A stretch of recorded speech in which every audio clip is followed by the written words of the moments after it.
They wore crowns of gold, but their bodies told a different story. Twisted spines, trembling hands, shattered minds buried beneath ermine robes and royal seals. These were kings built for legend and broken by biology. In an age where weakness was treason, they ruled anyway, silently, painfully, defiantly. This is not a tale of glory. It's a procession of limping power, hidden illness, and thrones propped up by denial. Welcome to the side of royalty they never carved into marble. This is British kings with secret disabilities and deformities. And what follows will not sit comfortably. Before we descend any further down this royal rabbit hole, take a second to subscribe. It helps keep this strange little corner of history alive. And while you're at it, drop a comment. Where in the world are you watching from? And what time is it right now? Midnight in Manchester? 3 a.m. in Jakarta? Let's see who else is up wandering the halls of history with us. Alfred the Great, England, R871-899. It's easy to worship the myth of Alfred, scholar king, defender of the realm, the man who learned Latin in middle age just to translate Christian wisdom for his people. The guy who baked some very bad cakes, allegedly, a patron saint of British exceptionalism, if there ever was one. But buried underneath the layers of patriotic fog and monastic hero worship, there's something else. A king not only fighting Vikings, but something far closer, far more personal, and far more relentless. Pain. Real, grinding, humiliating pain. Not the cinematic kind. The kind that leaves you doubled over during a council meeting, praying for the screaming in your guts to stop long enough for you to fake a smile. Alfred's body was a battlefield long before Wessex became one. Chronic illness shadowed him from his youth, one that modern medical historians have tentatively linked to Crohn's disease or some other form of inflammatory bowel disorder. The symptoms line up: recurring abdominal pain, digestive misery, weight fluctuations, and periods of profound physical exhaustion. He described it himself as a sudden and unknown illness that struck him around the time of his marriage and never let go. His biographer, Asser, that Asser recorded it with curious urgency. This wasn't just a minor inconvenience, it was a defining feature of the king's life. Alfred had to arrange his day around it. His meals, his sleep, his strategy. Imagine trying to plan the defense of your kingdom while also wondering whether you'd survive your next meal. In today's terms, it might have meant chronic inflammation, gut bleeding, and malnutrition. In Alfred's terms, it meant divine punishment. He saw it as a scourge from God, possibly retribution for some past sin, or maybe just a test of character. It's telling that he doubled down on piety and scholarship in the aftermath. His court became a kind of intellectual monastery, a place where the spirit could rise even as the body failed. While his generals drilled spearmen and fortified burhs, Alfred drilled himself into discipline, one groaning morning at a time. And still, he fought, not just internal collapse, but external annihilation. The Viking raids weren't cinematic either. They were the medieval version of slow-motion horror, systemic, brutal, and clever. Alfred's Wessex was the last major Anglo-Saxon kingdom still standing. He was outnumbered, under-resourced, and in constant physical torment. So he did what few kings ever managed to do.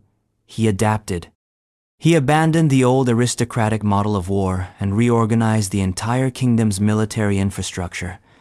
A rotating fyrd system allowed men to alternate between farming and fighting. A network of fortified towns, burhs, spread like a defensive lattice across the land. And through it all, Alfred read, translated, reflected. Most men turn inwards when their bodies betray them. Alfred looked outward. And yet, even the greatest adaptations are still compromises. His illness never left. Contemporary records suggest it flared up during key moments of crisis. Battle plans postponed. Public appearances limited. It's not hard to imagine that some of his famed withdrawals into solitude were less about quiet prayer and more about surviving an invisible storm. There's no record of what his commanders said behind his back, but politics then, as now, punishes visible weakness. To be a sick king was to be a vulnerable king. And Alfred had no shortage of enemies who preferred their monarchs not doubled over in digestive agony. There's something uncomfortably modern in all of this. A public figure masking a private torment, a leader propped up by myth while privately managing a failing body. We like our heroes unbroken. But what if the break is the point? What if the greatness wasn't despite the illness, but because of it? Because Alfred knew what it meant to fight something that didn't obey reason, something that came in waves, something that couldn't be negotiated with or outflanked. He fought the Danes with clever strategy. He fought his body with raw endurance. But both enemies left scars, and only one ever really went away. At his death in 899, his illness was still raging. Wasting. Silent. And he knew it. He wasn't escaping anything. He was just holding the line. But Alfred's pain wasn't unique, not really. It was just the first chapter in a long, royal tradition of suffering in silence. Kings in robes hiding bodies in revolt. Some could barely eat. Others could barely walk. One of them, not long after Alfred, could barely eat or walk. And yet, he ruled. A man who couldn't chew. A monarch who only sucked the juices from his food. Edred, the king with a crown and no appetite. Edred, king of the English, R 946-955. History rarely makes room for kings who couldn't feast. Edred, youngest son of Edward the Elder, never commanded the spotlight like his war-hardened relatives. He wasn't the towering martial presence of his half-brother Athelstan, nor the cunning tactician his ancestors might have hoped for. And yet, he wore the crown. In the bleak mid-10th century, a time when to rule was to bleed, and to command was to devour, Edred could barely eat at all. Literally, by multiple accounts, this king of all the English was so afflicted with a mysterious digestive illness that he was incapable of chewing food. He could only suck the juices, one chronicler wrote, with a sort of detached medieval frankness that historians like to quote without fully absorbing the implications. Suck the juices, not chew. Not swallow, just extract what moisture he could, like a monarch in slow, painful decline, living on liquid, ruling by will. And that's how it begins. A king whose digestive system gave out long before the rest of him.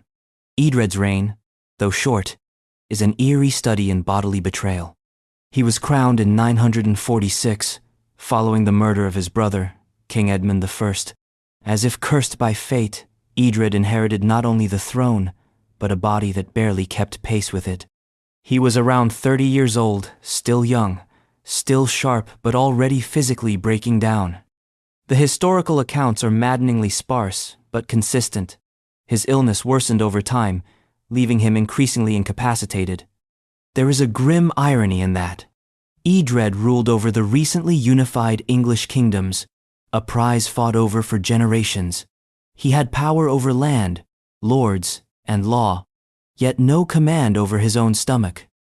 At feasts, where kings were expected to gorge in symbolic excess, Edred sat restrained.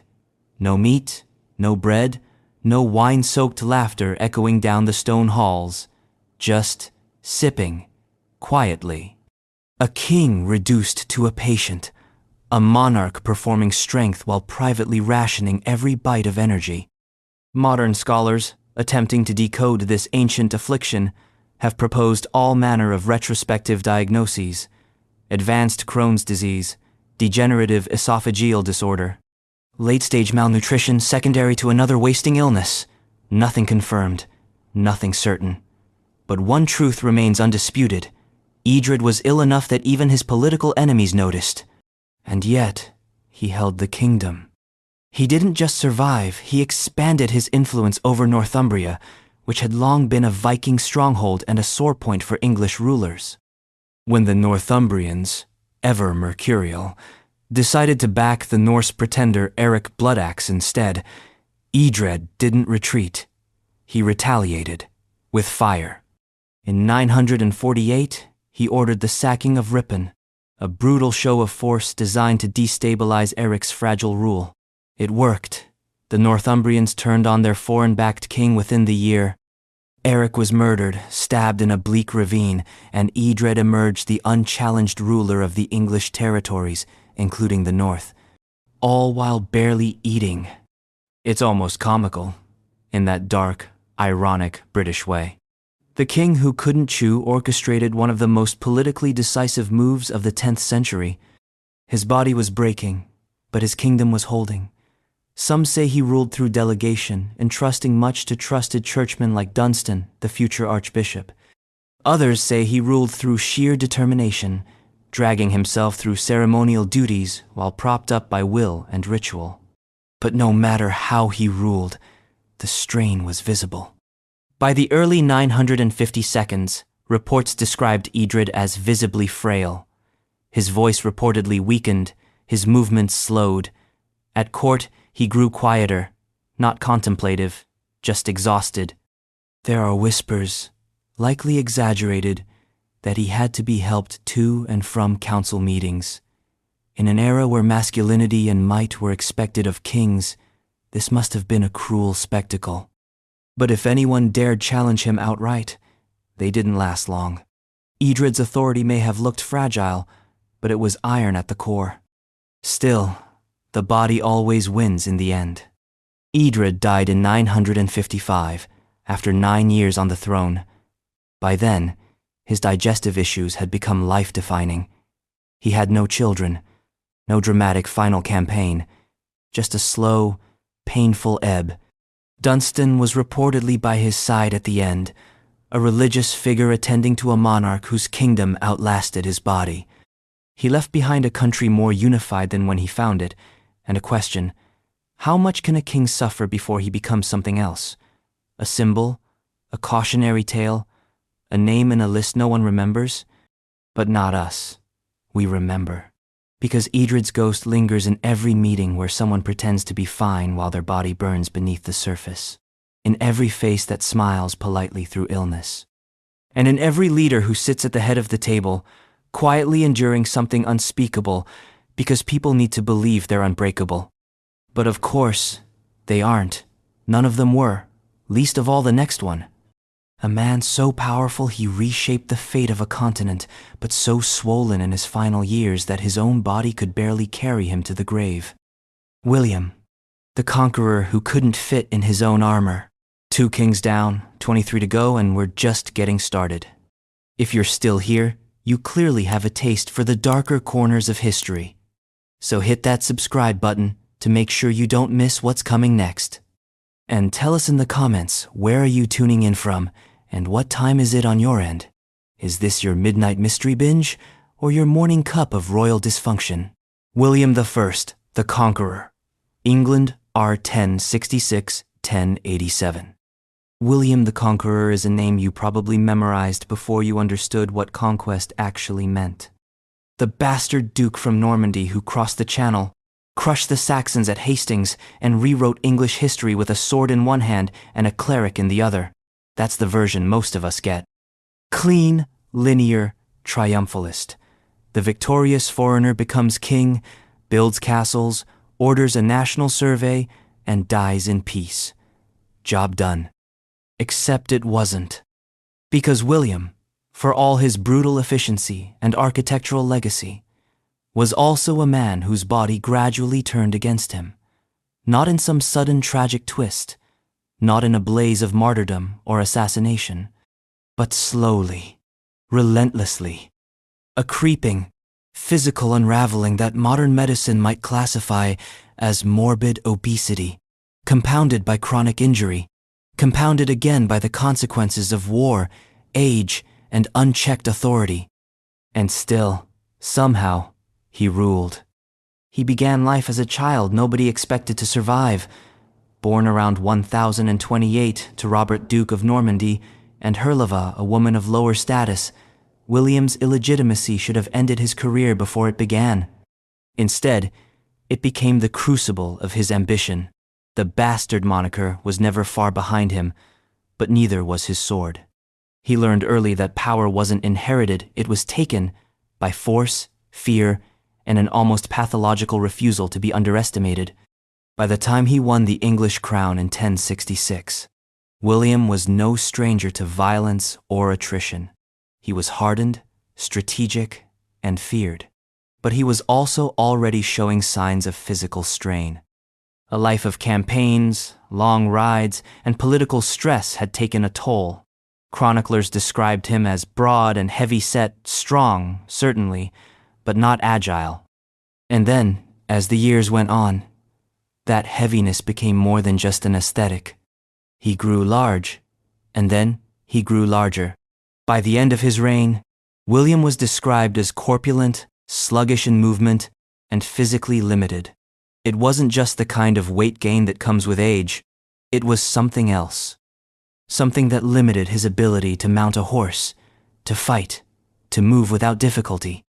The king, who had once scaled walls and led from the front, now traveled with increasing caution, and only to places where his size could be accommodated. Even his armor had to be specially made. The image of him charging at Hastings becomes almost mythological when placed against the reality of his later years. A man weighed down by not just chainmail, but by his own expanding frame. Still, the court did what all courts do. They played along.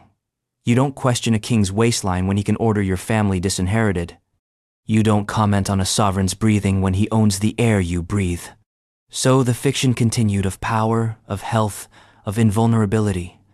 But truth, inconvenient as ever, doesn't need permission.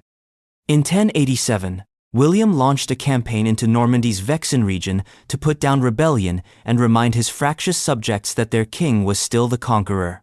He succeeded militarily.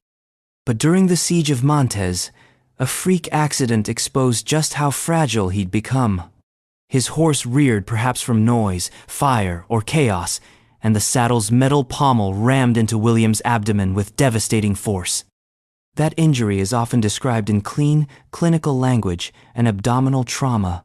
But for a man of William's size, already in a state of declining health, it was catastrophic. Infection set in. His internal organs, already under strain, couldn't recover. And what followed wasn't a glorious death. It was drawn out, painful, and oddly undignified for someone who'd once held the known world in his mailed fist. According to several chroniclers, his body swelled after death, grotesquely enough to interfere with the funeral. We'll skip the medieval embellishments. They loved a gory story, but the symbolic point is harder to ignore. Even in death, William's body resisted containment. The man who conquered England couldn't conquer his own decline. And perhaps that's the real legacy here. Not just castles and chronicles, but the image of a ruler who built empires but lost control of the one thing that mattered most, himself. A king too large for his own armor. Too heavy for the legend he'd created. Too mortal to leave the clean legacy his scribes wanted to tell. But if William's story was about the gradual betrayal of the body, the next one flips the script. Because what if the body never betrayed you at all? What if it simply grew wrong? What if you were born into a shape that made the throne suspicious of you? Ask Richard, not Lionheart, no. Richard III, the twisted king in the twisted tale. Richard III, England, R. 1483, 1485. Richard III was not supposed to be king, not by birth order, not by political design, and certainly not by reputation. He was the younger brother, the spare. The shadow lurking behind Edward IV's golden hair and battlefield charm. In the pantheon of English monarchs, Richard is the anomaly who became a legend for all the wrong reasons. Or perhaps all the right ones, if you happen to believe that history is written by the victors and cleaned up by the Tudors. But beneath the propaganda and the Shakespearean slander, there's a far more haunting truth about Richard III. One that wasn't fully confirmed until over 5 centuries after his death, when his remains were discovered under a Leicester car park in 2012, curled like a question mark in an oddly narrow grave. His spine wasn't metaphorically crooked, as Thomas More gleefully insisted. It was quite literally curved. Richard III had scoliosis. Not a small deviation, a spinal curvature that modern medical analysis estimated began during adolescence and progressed rapidly enough to reshape his torso. His right shoulder sat higher than his left. His ribcage compressed inward on one side. His spine formed a shaped curve that would have been visible through clothing, especially in an era where fitted armor and ceremonial garments didn't offer the luxury of concealment. And yet, Richard wore the crown. He wore armor, he fought battles, he led charges, he governed, he stood for hours in court, council, and parliament. Despite a body that rebelled against symmetry, he managed to function in a world that prized it, not just function command. Here's where things get complicated. Richard's deformity, for centuries, was treated as both metaphor and diagnosis. Tudor propagandists eager to legitimize Henry VII's shaky claim painted Richard as a physical monster to match their vision of a political one. Shakespeare, writing under Elizabeth I, immortalized him as rudely stamped, deformed, and unfinished. The misshapen spine became symbolic shorthand, twisted back, twisted soul. But as with most propaganda, it was projection disguised as description. Contemporary accounts from Richard's own time don't mention a grotesque hunchback or a gnarled frame. They describe a small man, perhaps slight of build, but not a hobbling caricature. His contemporaries respected his battlefield prowess, his legal reforms, even his piety. The deformity wasn't a public narrative until after his death, when it became politically convenient to suggest that physical irregularity was a sign of moral deviance. Still, his scoliosis was real, and it likely caused real pain. Modern estimates suggest a curvature of 60-70 degrees severe enough to reduce lung capacity, distort posture, and cause chronic discomfort. Daily life for Richard may have involved restricted movement, difficulty sitting or standing for long periods, and an ever-present awareness that his body didn't align with the image a king was supposed to project. But he compensated. He wore tailored armor, possibly custom-forged, to accommodate his curvature. He avoided certain ceremonial postures. He relied on visual command, rich fabrics, deliberate gestures, precise speech. Power, after all, is often about theater, and Richard knew how to stage it. He also governed with a sense of legal precision uncommon for his age. His short reign saw genuine attempts at reform, protection against unjust land seizures, reforms to the bail system, public translation of laws. These aren't the moves of a mad tyrant, they're the moves of someone trying to assert legitimacy in the face of visible doubt. A king whose body made people whisper, a ruler whose very frame demanded explanation. And maybe that's the cruel paradox of Richard's story. His physical difference was weaponized only after his death, when his enemies no longer had to fear his actual governance. In life, his condition was something to be managed, hidden, perhaps even ignored. In death, it became his defining feature. That's the danger of being visibly different in power. Your image is no longer your own. And then there's the ending. Bosworth Field, 1485. Richard dies in battle, fighting, charging, refusing to retreat. It's a messy, ignoble death, according to legend. But for a king whose body was treated as an insult, there's something almost defiant in the way he died.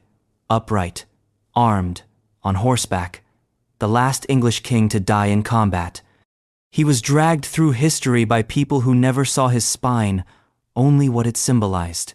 But now, we've seen the bones, and the curve, and the humanity. Yet Richard's story isn't just about visibility. It's about judgment, about how power is policed through aesthetics. Which brings us to his distant predecessor, a man whose condition wasn't visible from the outside, but whose skin became the subject of medieval scrutiny. A monarch whose face told a story no one could look away from. Henry, not the eighth, not yet. Henry IV, the king whose skin peeled away from his crown. Henry IV, England, R. 1399-1413. Henry IV was not born to be king, but he took the throne anyway. Son of John of Gaunt, cousin of Richard II, and founder of the Lancastrian dynasty, Henry Bolingbroke was a man who understood both the etiquette of courtly charm and the sharp calculus of political necessity. He was athletic, handsome, and well-educated, a nobleman in the full sense of the word, until, one day, he wasn't just noble, he was royal, sort of. His path to the throne involved that most English of rituals, deposition. When Richard II proved too unstable, too arrogant, or simply too unlucky to hold the crown, Henry stepped in with a claim dressed up as justice. He wasn't the first to remove a sitting monarch, but he was the first to succeed and survive long enough to regret it. Because once he became king, something else took the throne too. An illness, not one that struck like lightning, but one that crept in like fog, relentless, inexplicable, and increasingly hard to hide.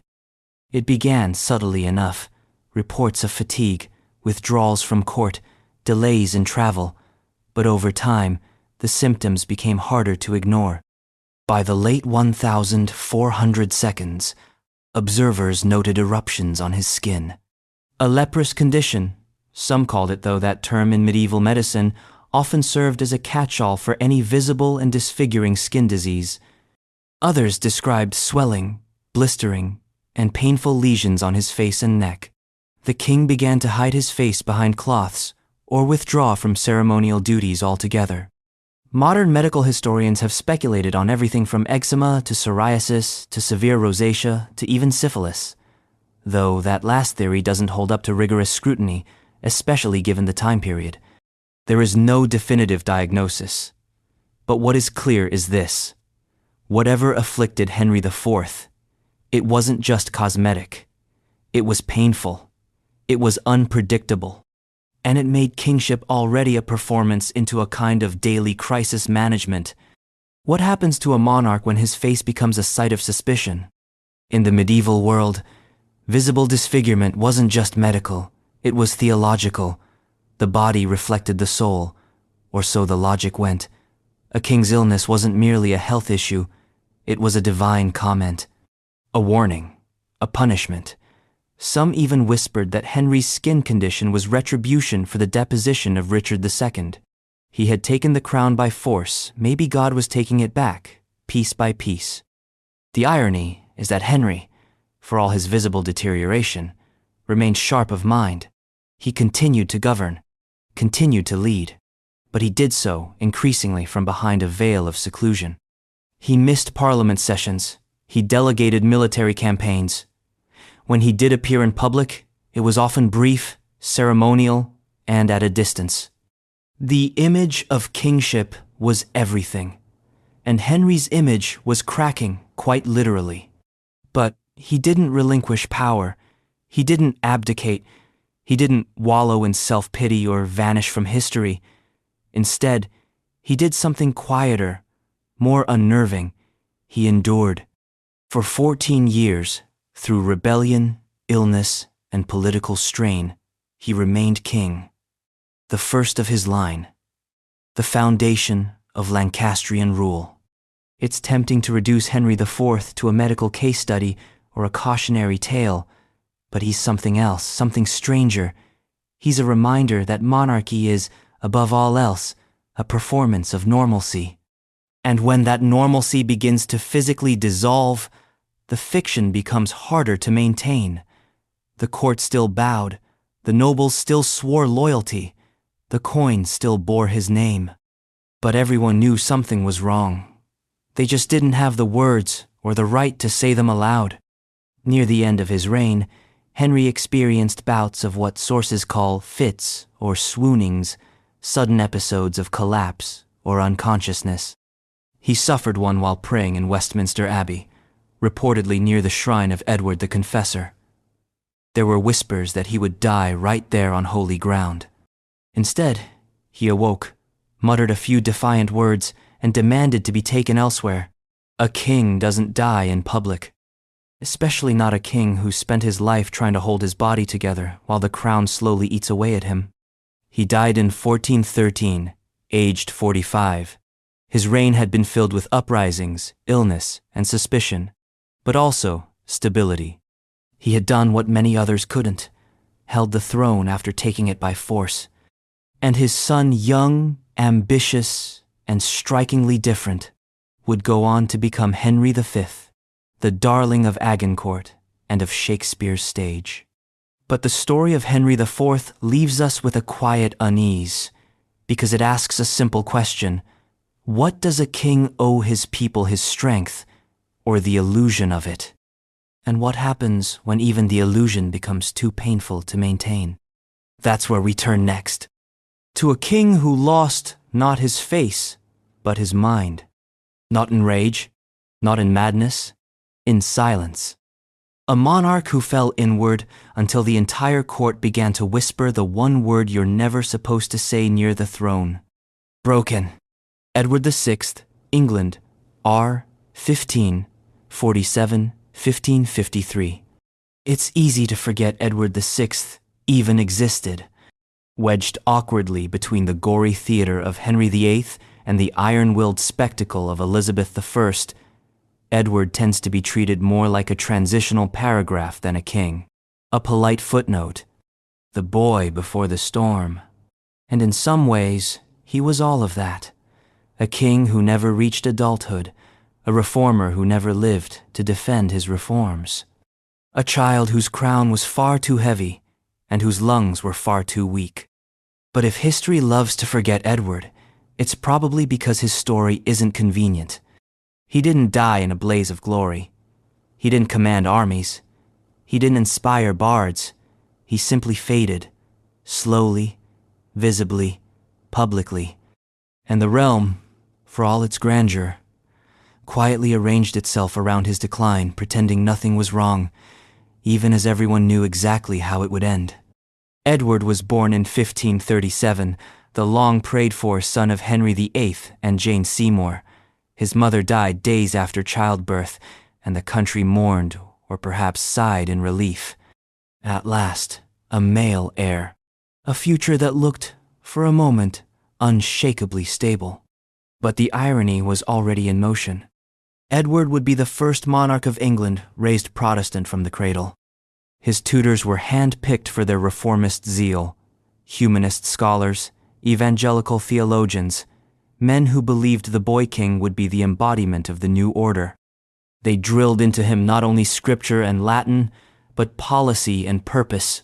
Even as a child, he was treated like an instrument of God's will, a clean slate upon which a reformation could be written. When Henry VIII died in 1547, Edward was 9.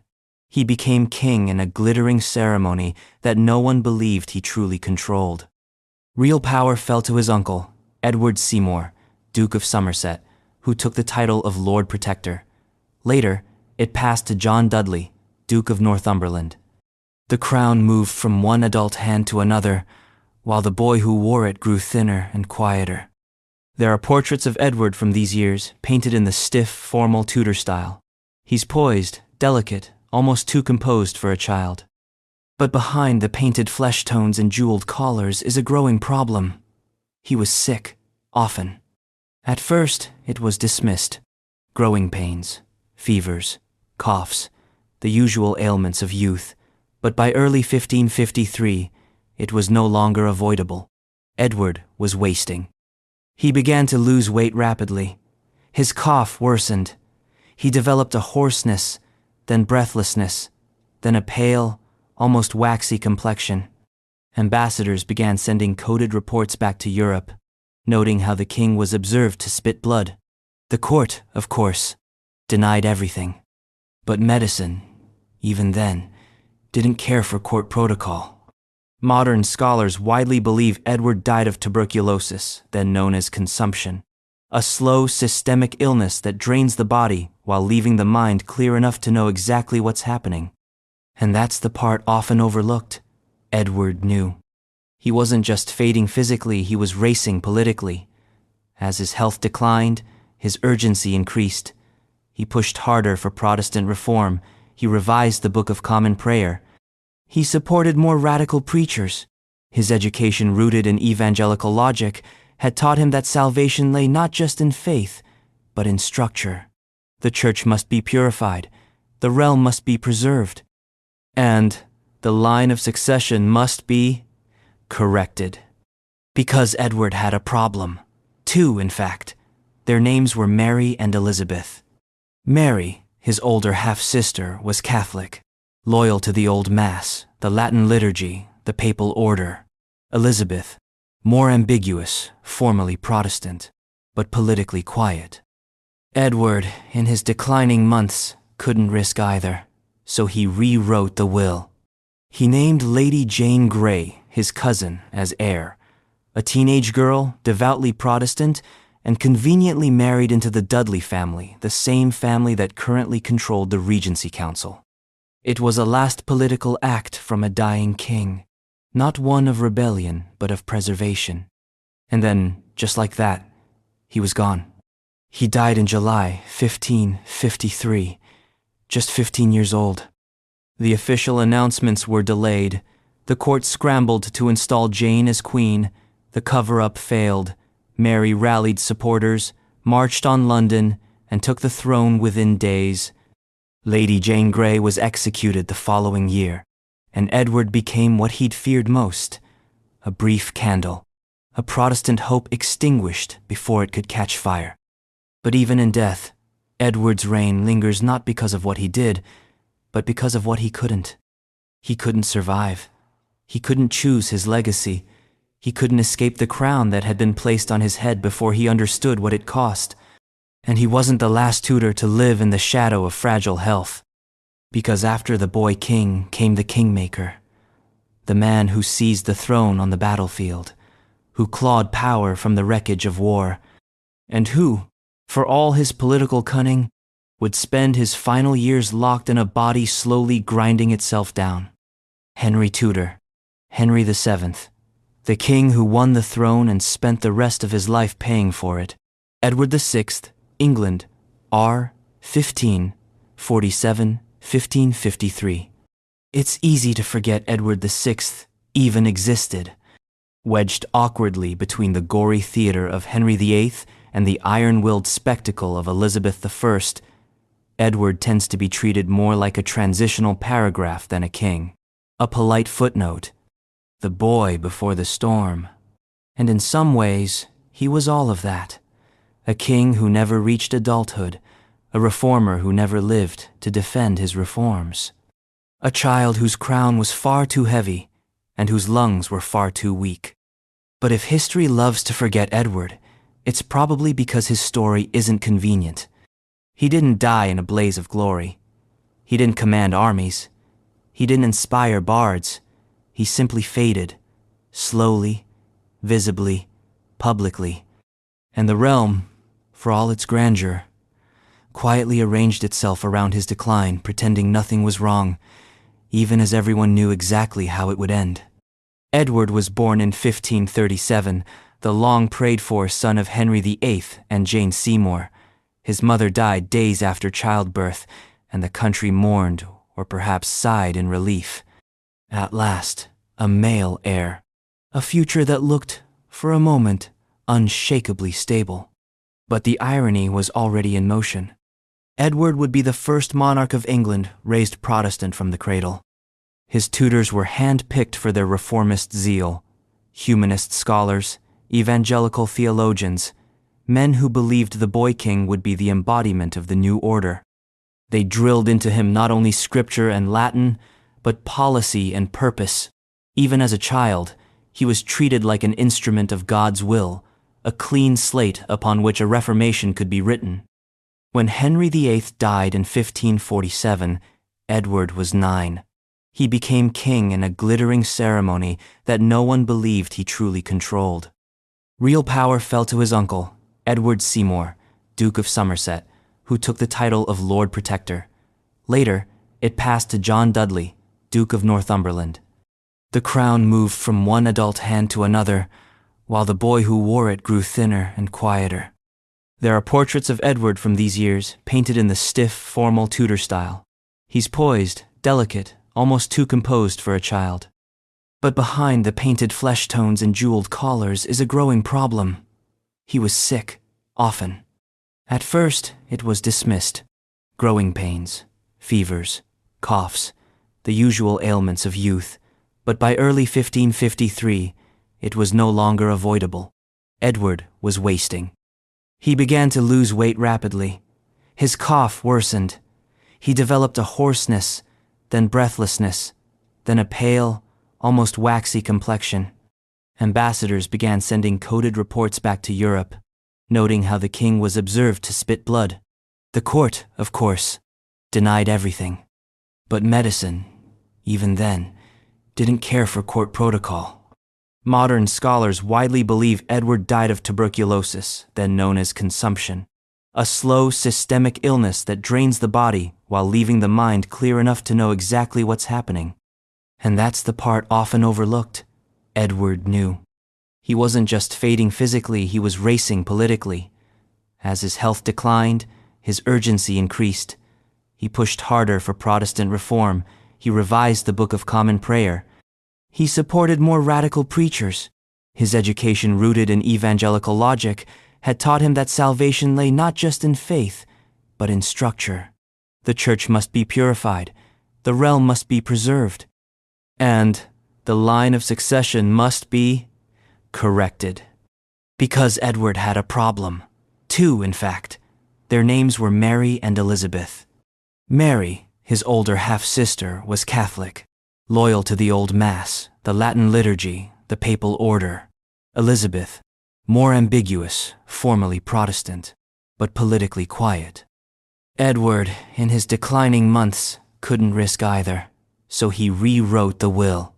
He named Lady Jane Grey, his cousin, as heir, a teenage girl, devoutly Protestant, and conveniently married into the Dudley family, the same family that currently controlled the Regency Council. It was a last political act from a dying king, not one of rebellion, but of preservation. And then, just like that, he was gone. He died in July 1553, just 15 years old. The official announcements were delayed. The court scrambled to install Jane as queen. The cover-up failed. Mary rallied supporters, marched on London, and took the throne within days. Lady Jane Grey was executed the following year, and Edward became what he'd feared most, a brief candle, a Protestant hope extinguished before it could catch fire. But even in death, Edward's reign lingers not because of what he did, but because of what he couldn't. He couldn't survive. He couldn't choose his legacy. He couldn't escape the crown that had been placed on his head before he understood what it cost. And he wasn't the last Tudor to live in the shadow of fragile health. Because after the boy king came the kingmaker, the man who seized the throne on the battlefield, who clawed power from the wreckage of war, and who, for all his political cunning, would spend his final years locked in a body slowly grinding itself down. Henry Tudor, Henry VII, the king who won the throne and spent the rest of his life paying for it. Henry VII, England, R. 1485-1509. Every dynasty begins with a gamble. Henry VII's was the kind you only attempt if you're desperate or divinely convinced. He had no overwhelming army, no overflowing treasury, no clear-cut right to the throne. What he did have was a bloodline so convoluted it made a legal scholar squint, and just enough enemies who hated Richard III more than they distrusted him. The rest he manufactured: alliances, mythologies, marriages, and crucially silence. Henry VII didn't roar his way into kingship, he crept. But the thing about men who win by calculation instead of charisma is this: they tend to keep calculating, long after the battle's over, long after the crown is secure. Because what got you the throne won't let you rest on it. And so Henry ruled like a man, always expecting betrayal, tight-lipped, cold-eyed, and increasingly exhausted by the business of surviving. By the time he died in 1509, he had successfully founded the Tudor dynasty, tamed the overmighty nobility, established the first modernish bureaucracy, and left behind a treasury full enough to make his famously spendy son look like a sugar-drunk heir. That's the legacy. But underneath it all, Henry's body was failing him, slowly, repetitively. And painfully. Henry's health didn't decline in one dramatic event. It eroded, a dull drumbeat of illness that picked up speed as his political paranoia deepened. Reports from his later years mention recurring fevers, chest complaints, restricted movement, and bouts of what we now suspect may have been tuberculosis, or at least some form of chronic respiratory disease. One contemporary described him as growing consumptive, an old term for a wasting illness that leaves the sufferer increasingly weak and gaunt. And then there was the gout. Gout is a condition often played for laughs in history books, the king's disease, associated with rich diets, wine, and opulent excess. But in the 15th and 16th centuries, it wasn't a joke. It was debilitating. It turned simple acts, walking, dressing, sitting, into exercises in pain management. Swollen joints, particularly in the feet and hands, made public appearances awkward and long council meetings unbearable. Henry had once been known for endurance. He traveled frequently, held long meetings, and oversaw financial accounts personally. But in his later years, his mobility became limited, audiences shortened, travel became rare. And the worse his body became, the tighter his grip on power.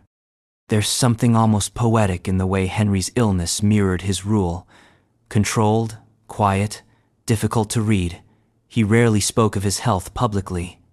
He allowed no vulnerability to leak into the official narrative, but the absences grew longer, the portraits grew more conservative, the king, always reserved, became increasingly withdrawn, even within his own family. After the death of his wife, Elizabeth of York, in 1503, something shifted. They had been, by most accounts, a rare thing for royal marriages, compatible. There's no flowery love story here, but there was mutual respect, and something closer to genuine affection than most arranged marriages achieved. Her death, followed by the loss of their eldest son Arthur 2 years earlier, left Henry bereaved and alone. And he stayed alone. He considered remarriage. Negotiations were opened with Margaret of Savoy and even with Queen Joanna of Naples, but nothing came of it. Whether for political reasons or sheer personal fatigue, Henry VII remained a widower. It was as if the machinery of his life, built so carefully, operated so ruthlessly, had finally outpaced its architect. The final years of his reign were marked by tighter financial control, higher taxes, and increasing public resentment. He retreated into the machinery of governance, micromanaging fiscal matters and obsessing over receipts. He was one of the few English kings who actually seemed to enjoy reading the budget, or at least needed it to stay sane, but it didn't sustain him forever. By early 1509, his health collapsed. He became bedridden. The records are vague: consumption, decline, failing breath. But the symptoms suggest he struggled to breathe and suffered significant physical deterioration. His will was finalized. His son, the 17-year-old Henry VIII, was prepared to take power. And then, quietly, Henry VII died. No grand speeches, no battlefield blaze, just the end of a long, carefully orchestrated life. But if his body gave way slowly, his dynasty exploded with energy the moment he was gone. His son would undo in 5 years what took Henry 20 to build. Alliances unraveled. Wars reignited. The treasury was emptied on tournaments, palaces, and political vanity. Henry VII was barely cold before his legacy was turned into a cautionary tale of too much caution. Still, his illness matters. Not because it defined him, but because he refused to let it. Henry VII ruled through calculation, not charisma, through paperwork, not performance, through silence, not spectacle. And that's why his body's quiet unraveling is so fitting. It didn't scream. It didn't demand attention. It just withdrew, step by step, until the king and the man had both slipped beneath the surface. And then came his son, louder, larger, hungrier, with legs that would rot and appetites that would outlive everyone. Henry VIII, king of 6 wives, many enemies, and at least one body part that never healed. Henry VIII, England, are 1509-1547. No English king casts a longer shadow than Henry VIII. Not just because of the break with Rome, or the wives, or the heads, not even because of the palaces, the portraits, or the choir of historians still trying to decide whether he was a visionary or a walking cautionary tale in ermine. No, Henry casts a long shadow because he made his body into a symbol and then spent the last third of his life slowly losing control of it. When he came to the throne in 1509, Henry was everything a Renaissance prince was supposed to be: tall, athletic, golden-haired, broad-shouldered, and obsessively physical. He hunted, he jousted, he danced, he wrestled courtiers to the floor at Christmas feasts just to show he could. He was the living embodiment of royal virility, married young, poised to sire a dynasty, the very image of a king who ruled through sheer bodily presence. And then, over time, that body turned on him. Let's start with the injury. In 1536, Henry suffered a major fall during a jousting match at Greenwich. He was thrown from his horse. Some say he was briefly unconscious, and his legs were badly damaged. From that point onward, he never quite recovered. The wound on his leg reopened again and again in the years that followed. Infection set in, not once but repeatedly. And though the records are cloaked in polite court language, sore, afflicted, fevered, the meaning was clear. The king was increasingly immobile. He could still ride. He could still appear at court. But his agility was gone. His stamina faded. His dependence on attendants and devices to move around grew year by year. And with physical decline came an increase in weight, gradual at first, then alarmingly rapid. By the end of his reign, Henry VIII was no longer the Golden Prince. He was over 300 pounds, struggling to climb stairs, and reliant on constructed devices, mechanical chairs, and reinforced platforms to navigate his own palaces. His armor had to be resized, his horses specially chosen, his beds widened, and all the while, his physicians scrambled to manage the pain without admitting the truth: the King of England was not well. But perhaps most fascinating and disturbing is how all of this was handled politically. Because no one told Henry no. He was still the king, still supreme head of the Church of England, still the man who had forced an empire to pivot around his personal desires. So courtiers flattered, artists lied, state portraits continued to present him as broad-chested and commanding, with no hint of the physical pain beneath the robes. When Hans Holbein painted him in 1537, the result was a masterpiece of curated power: square stance, direct gaze, no visible weakness. But by then, the real Henry was already living in a body that ached every hour of every day. There's a kind of cruel irony in it all. Henry spent his reign obsessed with control of the church, of succession, of lineage, of law, and yet he couldn't control the very thing that mattered most to his self-image: his physical dominance. He had torn apart England's religious fabric for the right to produce a healthy male heir, but he himself was increasingly dependent on his servants just to walk from one side of the room to the other. He compensated, of course, with ceremony, with legislation, with executions. The weaker his body became, the stronger his decrees grew. He lashed out politically when he could no longer lash out physically. Enemies were declared traitors for hesitating. Friends were turned into corpses for disagreeing.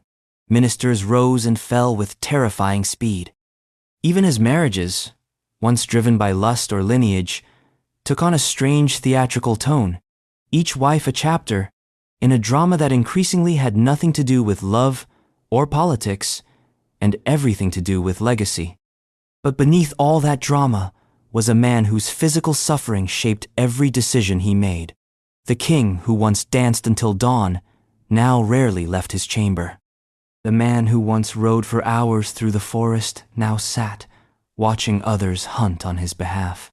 The monarch who built an empire of presence became increasingly absent from his own rule. And yet, the illusion endured, the myth held, because even in decline, Henry VIII remained terrifyingly powerful. not because of what he could still do, but because no one was sure what he might order done. His physical weakness did not soften his reign, it sharpened it. He became more volatile, not less, more suspicious, more paranoid, more determined to force the country to remember the man he had once been, even if they could see clearly that he was no longer that man. When he died in 1547, the air of relief at court was almost palpable, not because the king was unloved, but because the reign had become unsustainable. England had been held together not by governance, but by fear, and now the weight was lifted, literally. But illness and pain don't just vanish when the crown changes heads. The next king was born limping, not physically, but constitutionally. James Stuart, scholar, scribbler, king of 2 crowns, and a man whose legs couldn't quite catch up with his titles. James VI and I, Scotland 1567-1625, England divided by Ireland 1603-1625.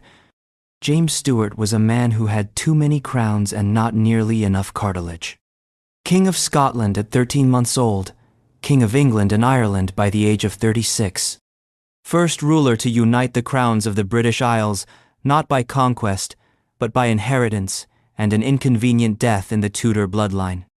By the time he arrived in London in 1603, James was a walking constitutional riddle, Scottish in accent, English in ambition, European in upbringing, and often too unwell to convincingly rule in any of the styles expected of him. But perhaps the strangest thing about James is this: for a man with so much power, he had the physicality of someone who looked like they'd borrowed the wrong body for the job. From childhood, James was marked if not by visible deformity, then by what early sources called weakness of the limbs. Contemporaries described him as knock-kneed, unsteady on his feet, and prone to exaggerated gestures that hinted more at instability than flamboyance. He waddled, some said. Others, more polite, noted that he had difficulty mounting horses without assistance. At court, he walked with a curious gait that courtiers politely didn't name but privately mimicked. He was not elegant, he was not athletic, and he knew it. Modern biographers and medical historians have speculated that James may have suffered from rickets in early childhood, a condition caused by vitamin D deficiency, which softens bones and leads to skeletal deformities, particularly in the legs. In the 16th century, before sunlight and nutrition became the cornerstones of childhood health, this wasn't rare, but it was defining. If you were royal, your limp mattered. And yet James was never allowed to sit still. His childhood was anything but peaceful.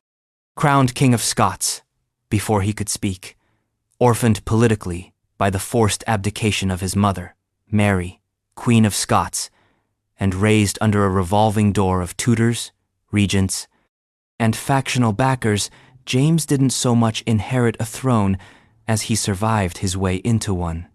By the time he reached his teens, he was a survivor of more attempted kidnappings and regency overthrows than most people manage in a lifetime. And through it all, his body never quite kept pace. He was reportedly asthmatic, with recurring respiratory issues. His hands trembled under stress. He suffered from kidney stones later in life, which brought bouts of agony that even court doctors couldn't fully mask. There were reports of spasms and fits, likely mischaracterized, but hinting at deeper neurological or muscular issues. Some described him as having a twitch or a constant fidget. But James did something few kings with disabilities ever managed. He turned it into strategy. He made his intellect the centerpiece. He leaned into rhetoric. If he couldn't ride like a warrior, he would outtalk them all. And he did. James was a prolific writer. Treatises on kingship, essays on witchcraft, theological arguments, poetic digressions. He was both deeply religious and flamboyantly ironic. His writings on royal authority, the true law of free monarchies, remain one of the most rigorous defenses of divine right monarchy in European history. His obsession with order hierarchical, patriarchal, God-given, can be read as both a political philosophy and a personal coping mechanism. Because James understood disorder. He lived it, wore it, walked it. He also understood how appearance shaped perception, and so he wore heavy layers to disguise his gait. He surrounded himself with taller courtiers. He posed carefully in portraits, often sitting, to obscure the awkwardness of movement. His public appearances were brief, curated, and choreographed. When he spoke, it was with deliberate brilliance layered with wit, theological gravity, and the occasional scandalous joke. If his legs didn't command respect, his tongue certainly did. But despite his command of language, James couldn't quite command the English court. Elizabeth I had been magnetic, terrifying, physically theatrical. James, by contrast, arrived in London like a brilliant but uncharismatic cousin at a royal family reunion. He was mocked for his limp, for his openly affectionate relationships with male courtiers, for his accent, and for the fact that his ceremonial robes always seemed a size too large. When he waddled into Parliament, jokes rippled behind his back about the king, whose legs prayed before he did. And yet, for all the mockery, James was effective. He kept peace with Spain. He avoided major wars. He commissioned the King James Bible a literary and religious landmark. He presided over the beginnings of British colonialism, and he kept his throne for over 2 decades. But his later years were marked by increasing pain. His kidneys flared, his joints stiffened, he moved less and dictated more. At court banquets, he appeared briefly, said little, and retreated. Reports describe him as swollen, breathless, carried in litters between palaces. He died in 1625, aged 58. Not in disgrace, not in chaos, just exhausted, by rule, by legacy, by a life lived in a body that never made it easy. But James's story is not about defeat. It's about persistence, about what it means to rule from a chair when everyone expects you to ride, to argue when others want you to charge, to limp through a court that only respects a march. And if James made kingship look a little eccentric, his son would try to make it look majestic again. Charles, poised, fragile, and already bent by something else entirely. Not the legs, but the bones. And not just his own. Charles I, England divided by Scotland, divided by Ireland, are 1625-1649. Charles I was born into a body that didn't fit the mold. Not in the symbolic sense, though. That would come later, but quite literally. As a child, he couldn't walk without help. His legs were too weak, his muscles underdeveloped, his movements awkward. While his older siblings ran and rode and rehearsed their royal futures, Charles lagged behind, not out of laziness or fear, but because something in his bones simply hadn't come together quite right. The diagnosis doesn't survive the centuries, but the symptoms do. He was born the second son of James VI, and Anne of Denmark, and for the first few years of his life, it wasn't clear whether Charles would survive, let alone rule. Some have speculated that he, like his father, suffered from rickets, a common affliction in early modern Europe, particularly among children born into dark, drafty palaces and wrapped in swaddling cloths that kept them warm but blocked sunlight. Rickets softened bones, weakened limbs, and left lifelong traces, bowed legs, fragile joints, and postural instability. Whatever the exact cause, Charles was visibly different from his peers. He was small for his age, slow to develop, and unable to walk unaided until he was nearly 4. In a court obsessed with appearances where princes were judged on posture, poise, and the ease with which they could vault onto a horse, this was a dangerous deficit. Kingship wasn't just inherited. It was performed. And Charles's early body couldn't perform much of anything. He was sent to the countryside for a time, under the care of trusted attendants, to strengthen his limbs and build resilience. It worked, sort of. With years of therapeutic exercise, enforced riding lessons, and no small amount of royal determination, Charles learned to compensate. He grew stronger. He learned to ride. He learned to fence. He could walk unassisted, even lead a formal procession. But the early stigma never entirely left him. He carried it in his bearing, tight-shouldered, rigid, always a little too formal, like a man playing a role carved out for someone taller, louder, more naturally imposing. And then there was the stammer. A persistent speech impediment, present from childhood and never fully resolved. It wasn't dramatic, nothing like his great-grandson George VI's, but it was there, enough to make public speaking a strain, enough to turn parliamentary debate into a minefield, enough to make him speak less and withdraw more, until silence became his default political posture. Charles wasn't shy. He was cautious, measured, and deeply fatally convinced that kingship was not a matter of charm or popularity, but of divine right. His frailties had taught him to armor himself with formality, and so, where his father had ruled with words and laughter and books, Charles ruled with velvet gloves and locked doors.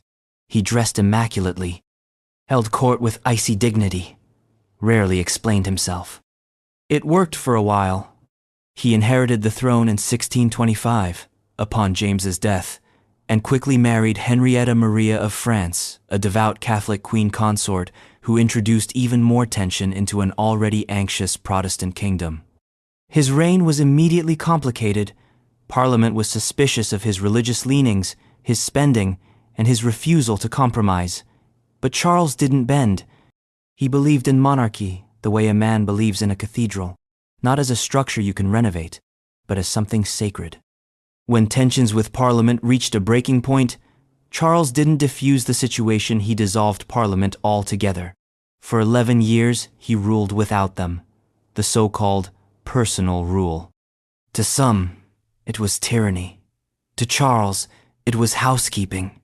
But behind the divine authority and ceremonial composure, the old frailty still whispered. In private, Charles remained physically delicate. He suffered chronic fatigue and respiratory complaints. His joints ached. He tired easily. His stammer returned under stress. He rarely showed emotion, not because he lacked it, but because he didn't trust his body to express it with dignity. And then came war. The English Civil War broke out in 1642, and Charles, this quiet, rigid man with a body never built for battle, became the unlikely general of a royalist resistance. He led campaigns, summoned councils, made alliances, broke them, but he was always one step behind, not just strategically, but culturally. His view of kingship was 50 years out of date. His belief in divine authority had no audience in a country suddenly demanding something more modern, more accountable. He was captured, tried, executed in 1649. The image is iconic. Charles in black, calm, composed, stepping out onto the scaffold with unshakable dignity. But what's often forgotten is how still he was, how silent. The quiet boy who couldn't walk, now a grown man walking his final steps with the same iron will that once dragged his small body upright. Charles's physical frailty never defined him, but it shaped the king he became, reserved, principled, immovable to the point of ruin, and the dynasty did not die with him. Because when kings fall, their brothers sometimes rise. And the next one, his brother, would spend his reign lurching between revelry and seizures, between grandeur and collapse, between life and something just outside of it. Charles was calm. Charles was still. But Charles II would not sit still for long. Charles II, England divided by Scotland, divided by Ireland, R. 1660–1685. If Charles I was the king who died with dignity, then Charles II was the king who lived in defiance of it. Born into civil war, raised in exile, crowned only after a decade of Republican rule had exhausted the country's appetite for Puritan discipline, Charles II entered kingship like a man stepping into a costume that had been gathering dust in a locked wardrobe. And he wore it with a wink. He laughed more than his father, spoke better than his grandfather, and moved through the court like a man who knew full well how close he'd come to living his entire life on the wrong side of history. The Merry Monarch, they called him. A charming cynic, a patron of science, a connoisseur of mistresses, masks, and maritime disasters.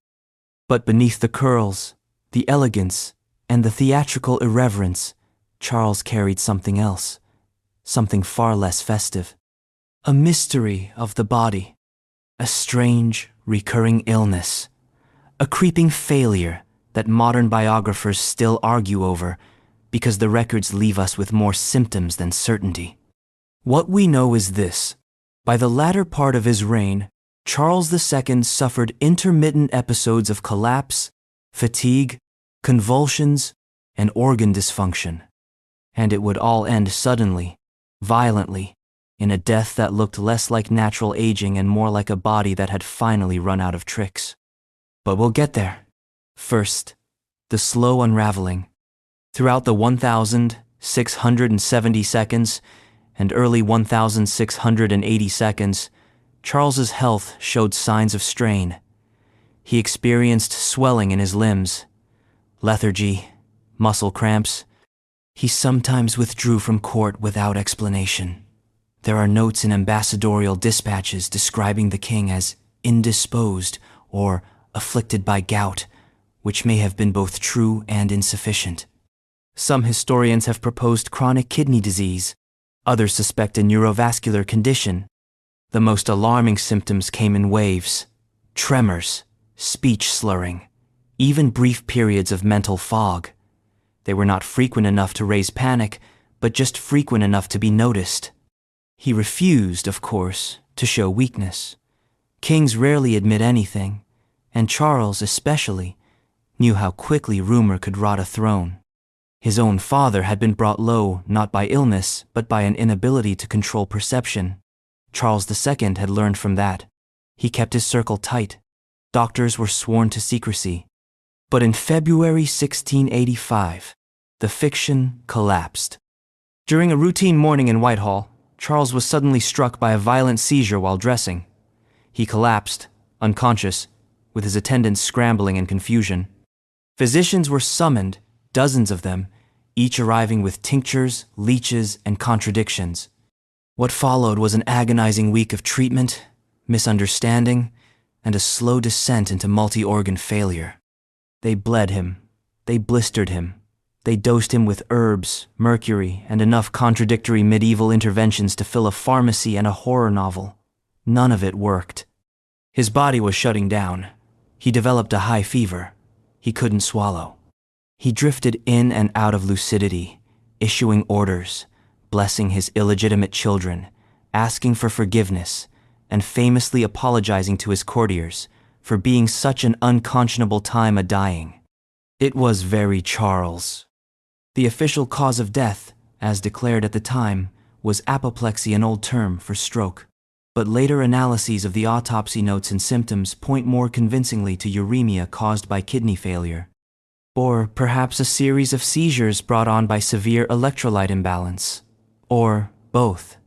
The real point isn't what killed him, but how long it had been trying to. Because Charles II's reign, beneath its surface sparkle, had always contained shadows. The Restoration brought back kingship, yes, but it also brought back plague, and fire, and religious division. And constant whispers about legitimacy and mortality. Charles held it all together through charisma and calculation. But the body doesn't care about diplomacy. It decays anyway. And for all his cultivated ease, Charles was never entirely well. He masked it, he danced through it, but he couldn't outwit it. In the end, the mask slipped.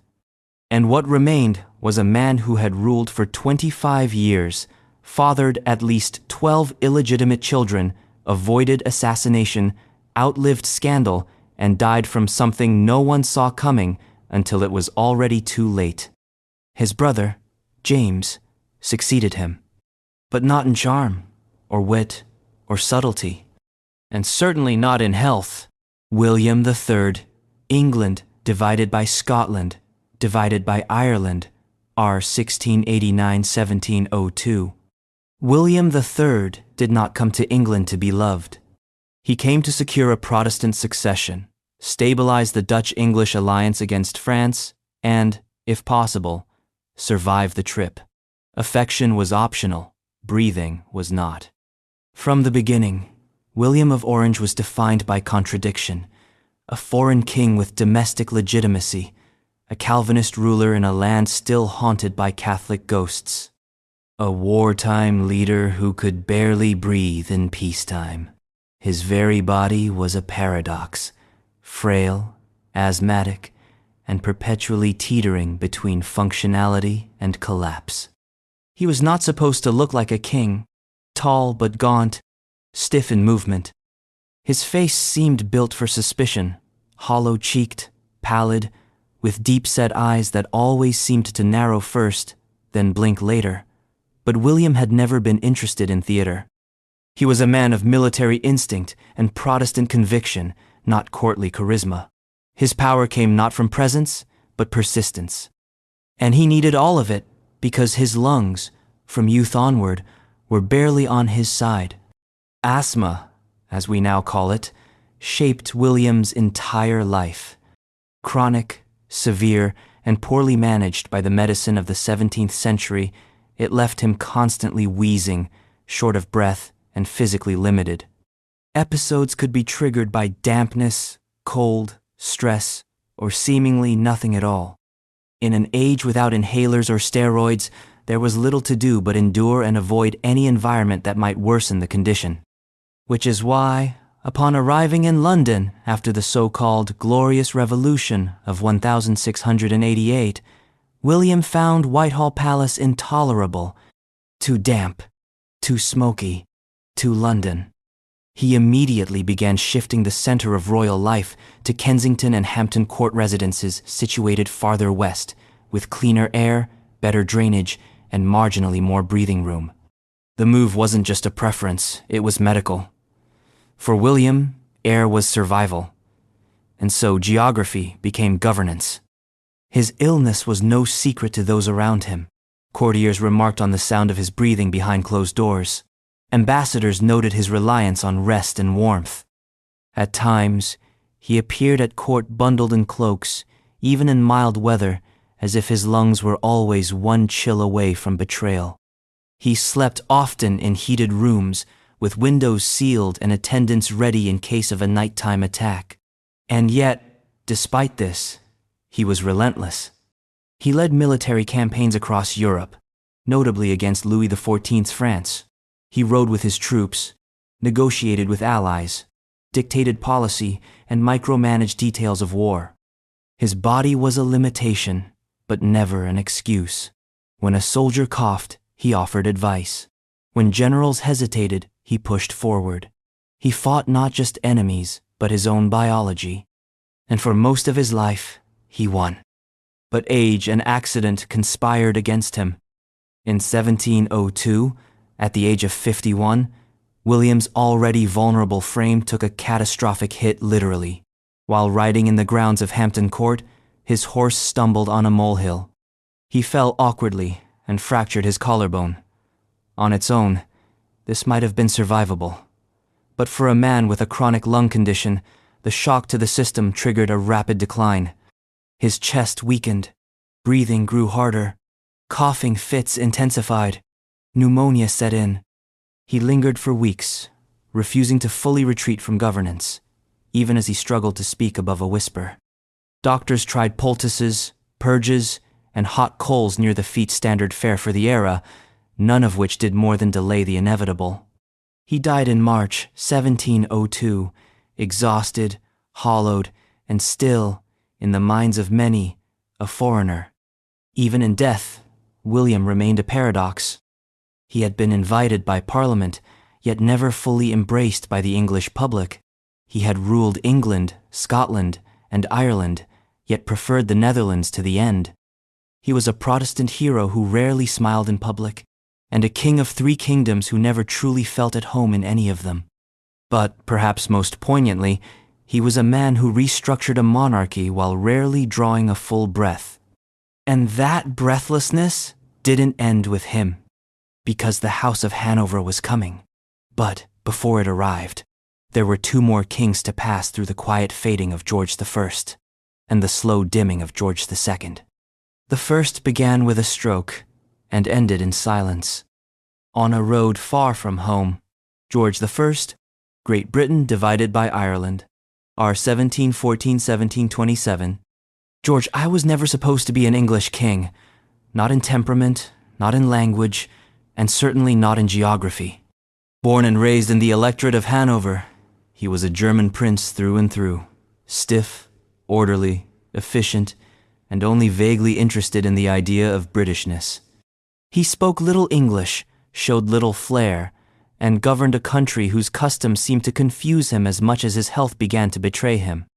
Yet there he was, crowned in 1714, plucked from the relative obscurity of the German minor royalty by the Act of Settlement, a document that had declared, in no uncertain terms, that the English crown could only pass to a Protestant, and George, 21st in line by blood but first by religion, fit the bill. It didn't matter that he was distant, uninspiring, or barely intelligible to his own parliament. His job was not to shine. His job was to exist in the right church. But behind the image of the reserved, foreign monarch, behind the elaborate wigs and ceremonial carriage rides, George I was slowly slipping into physical decline, and unlike some monarchs whose illnesses were private, intermittent, or politicized into silence, George's decline became something else entirely, a long, quiet tapering of vitality, culminating in a sudden and fatal collapse on the road to where he always felt most at home back in Hanover. By the early 1720s, the king's health was no longer robust. He suffered from what was then broadly called dropsy, a term used for various forms of edema, often linked to heart or kidney failure. His face swelled, his movements slowed, his appetite faded. Court physicians noted fatigue, breathlessness, and an increasingly visible tremor in his hands. He didn't speak of it. George was not a man of disclosure. In fact, he was hardly a man of words at all when it came to his English court. He preferred German. He preferred Hanover. He preferred, in general, not to be observed too closely. And yet, he remained functional. Functional enough to rule, to ride, to endure the ceremonies of governance. But behind the scenes, he was withdrawing more and more into routine and ritual, letting ministers handle the increasingly complex machinery of British government. Robert Walpole, the man now often called the first Prime Minister, flourished in this environment. George was the monarch, but not the manager.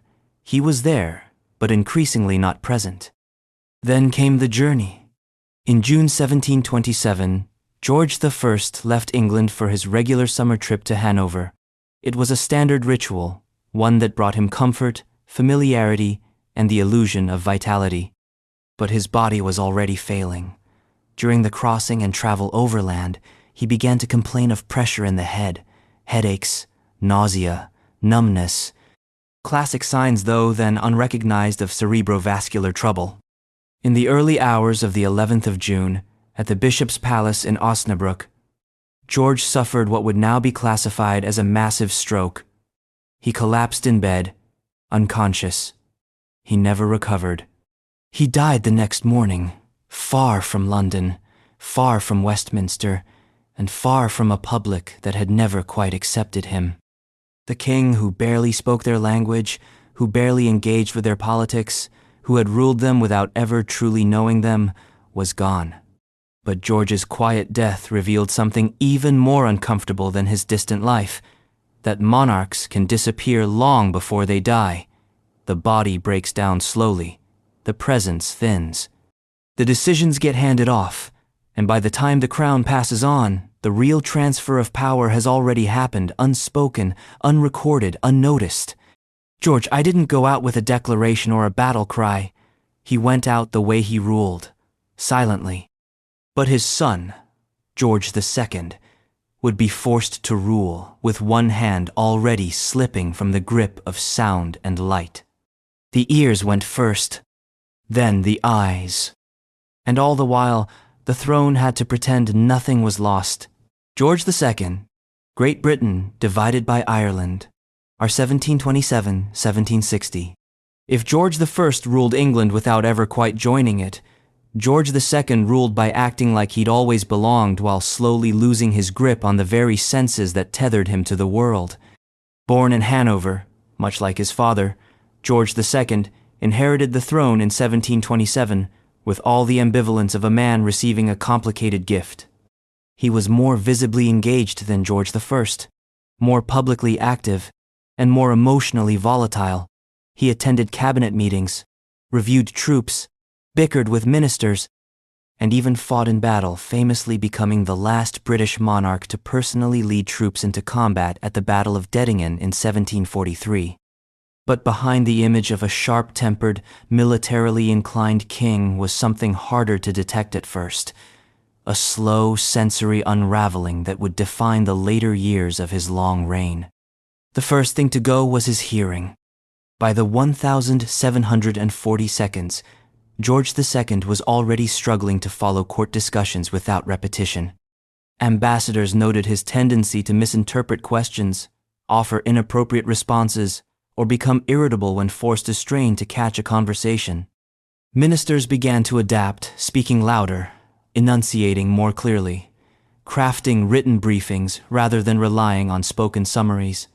His court, like any good royal apparatus, adapted in silence, but the strain showed. George became increasingly impatient in meetings. He would interrupt, wave people off, or give curt answers without hearing the full report.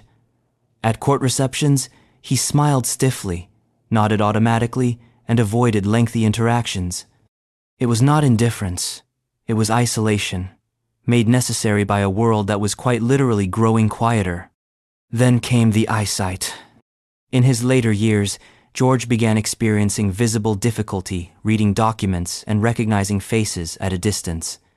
There are scattered accounts of him squinting at speeches, asking for candlelight even in daylight hours, and avoiding eye contact in conversations where he previously would have stared down ministers with sharp Hanoverian precision. And yet, he never publicly acknowledged any of it. No monarch did not in that era. Decline was private. Infirmity was concealed. Kings didn't wear glasses, didn't use ear trumpets, and certainly didn't admit that the world was blurring around them. To admit bodily decline was to invite political decay. So George pretended, and the court followed suit. His decisions remained generally sound, though increasingly shaped and filtered by ministers like William Pitt the Elder, whose rhetorical clarity and political deftness became essential. George still appeared at ceremonies, still reviewed the guards, still attended church with punctual reverence. But by the 1,750 seconds, much of the nation had begun to treat him like a constitutional placeholder, a grandfathered king, stately but receding. He died suddenly in 1760, aged 76, from what modern historians believe was an aortic aneurysm. It was a sharp, final end to a reign that had slowly dimmed, one sense at a time. And with George II, a subtle line was crossed.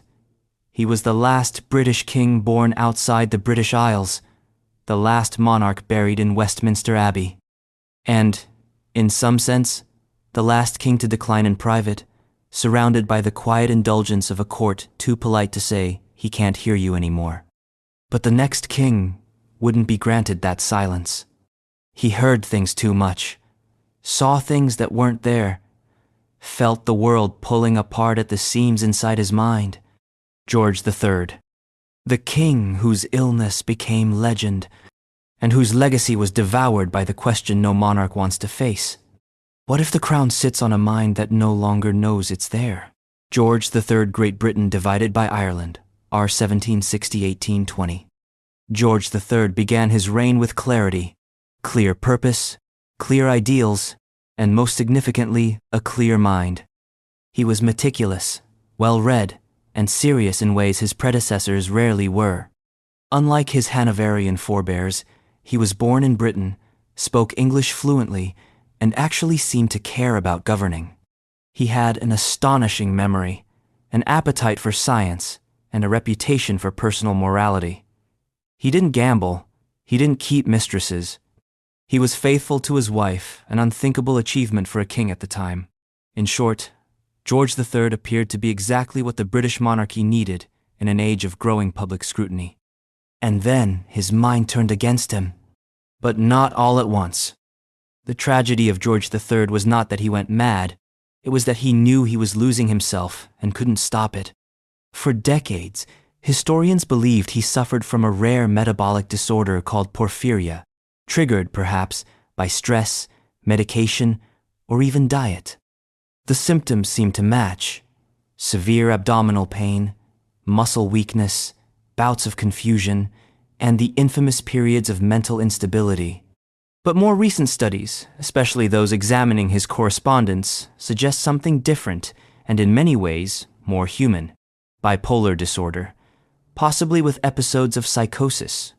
Whatever the true diagnosis, what remains clear is the pattern. It came in cycles. George's first major breakdown happened in 1788. He was 50 years old, well into a reign that had already seen the loss of the American colonies, the turbulence of parliamentary reform, and the growing threat of revolution in France. In the midst of political and familial strain, the king began behaving erratically. His speech became pressured and rapid. He wrote letters at all hours, often several in the same day, filled with disconnected thoughts and leaps in logic. He refused to rest. He talked endlessly. And then, without warning, collapsed into periods of deep withdrawal. He couldn't recognize people. He couldn't sleep. He fixated on religious ideas and wept uncontrollably. He babbled. At times, he had to be physically restrained. His household went into quiet panic. His doctors debated treatments with a kind of grim 18th century confidence that left bruises rather than answers. Parliament, meanwhile, was paralyzed. A regency bill was prepared, one that would place power in the hands of his eldest son, the dissolute and famously extravagant Prince of Wales. But before it could be enacted, George recovered. Abruptly, he returned to governance as though nothing had happened, insisting on his full capacity. The regency was shelved, the court resumed its ceremonies, and Britain, uncomfortably, carried on. But the episodes continued, intermittent at first, then more frequent, always terrifying. The worst of them came in the early 19th century, after the death of his beloved daughter, Princess Amelia, in 1810. That loss quietly unbearable, for a king who prized duty above all seemed to rupture something in him that never healed. From that point forward, George slipped rapidly into permanent cognitive decline. He was removed from public view. The regency was enacted at last, with the Prince of Wales governing as Prince Regent. George III lived out his final decade mostly in Windsor Castle, blind, deaf, and, by all accounts, locked in a world entirely of his own making. He talked to people who weren't there. He played the harpsichord for hours. He believed he was in conversation with dead ancestors. He signed documents with nonsense or simply drew lines. The once diligent king, the man who read every letter, who annotated legislation in the margins, who memorized the names of obscure colonial governors, was gone. But he never stopped being king. Officially, the title remained his until his death in 1820. He was king in name, in law, and in portrait long after he'd ceased to understand what any of it meant. And that was perhaps the most unsettling part. Because, unlike his predecessors, George III didn't lose control of his limbs or his senses. He lost control of himself. He couldn't explain what was wrong, he couldn't fight it, and he couldn't retire. Monarchs weren't allowed to step down, not in 18th century Britain, so he reigned in silence, while others governed in his place. His body outlived his mind by more than a decade. And when the news of his death finally came, it was met not with shock or mourning, but with relief. Relief that the long, invisible reign of an absent king had finally ended. But the throne didn't fall into peace. It fell into excess. Because the next man, Was George's son already ruling as regent, already unpopular, already trapped in a body that, like his father's, could not bear the weight of a crown? George IV, United Kingdom, R. 1820–1830. George IV was one of those rare monarchs whose body became a metaphor before the historians ever got involved.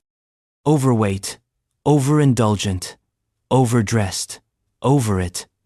If George III was remembered for his piety and mental deterioration, George IV would be remembered for indulgence in all things: clothes, food, drink, architecture, flattery, gossip, grief, and gout, especially gout.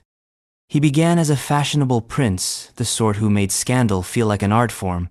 He surrounded himself with poets and painters, posed for portraits in military uniforms he rarely wore outside the studio, and transformed Brighton into a seaside fantasy land, with his beloved Royal Pavilion, a building that looked like a piece of colonial satire built out of sugar. But the older he grew, the more his health unraveled, until eventually George was less a man than a collection of medical contradictions sewn into brocade. Gout was the most obvious affliction. It plagued him for decades, swelling his joints and leaving him periodically immobile.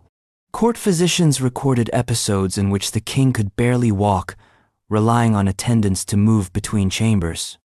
One observer noted that by the late 1820s, George would wince even when shifting in his chair, his face trying and failing to remain composed.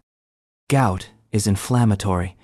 It thrives on diet, weight, and lifestyle, all of which George spectacularly mismanaged. He consumed with enthusiasm and little restraint. Dinners went on for hours. He once reportedly consumed 7 courses in a single sitting while wearing a velvet robe lined with ermine, and the indulgence wasn't limited to food.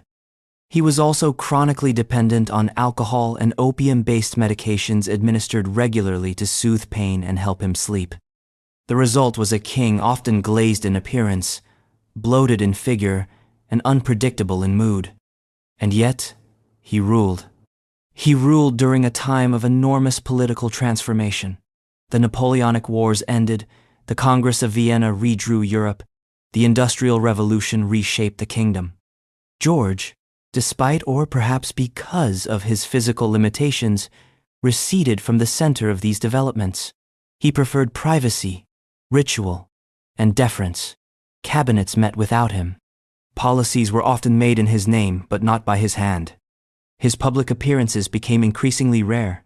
When he did emerge, it was with great effort and even greater pomp, draped in diamonds, carried in modified carriages, hiding the pain beneath several layers of ceremonial fabric. But the truth couldn't be buried forever. By the end of his reign, George was physically exhausted. His legs swelled, his breath grew short.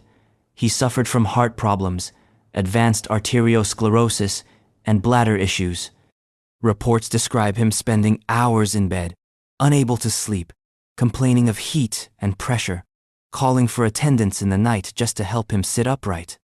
He died in 1830, bloated and ravaged by years of systemic strain, but he left behind more than just debt and decoration. He left a monarchy on the brink of modern reform, a public increasingly skeptical of royal decadence, and a model of kingship that could no longer rely on display alone.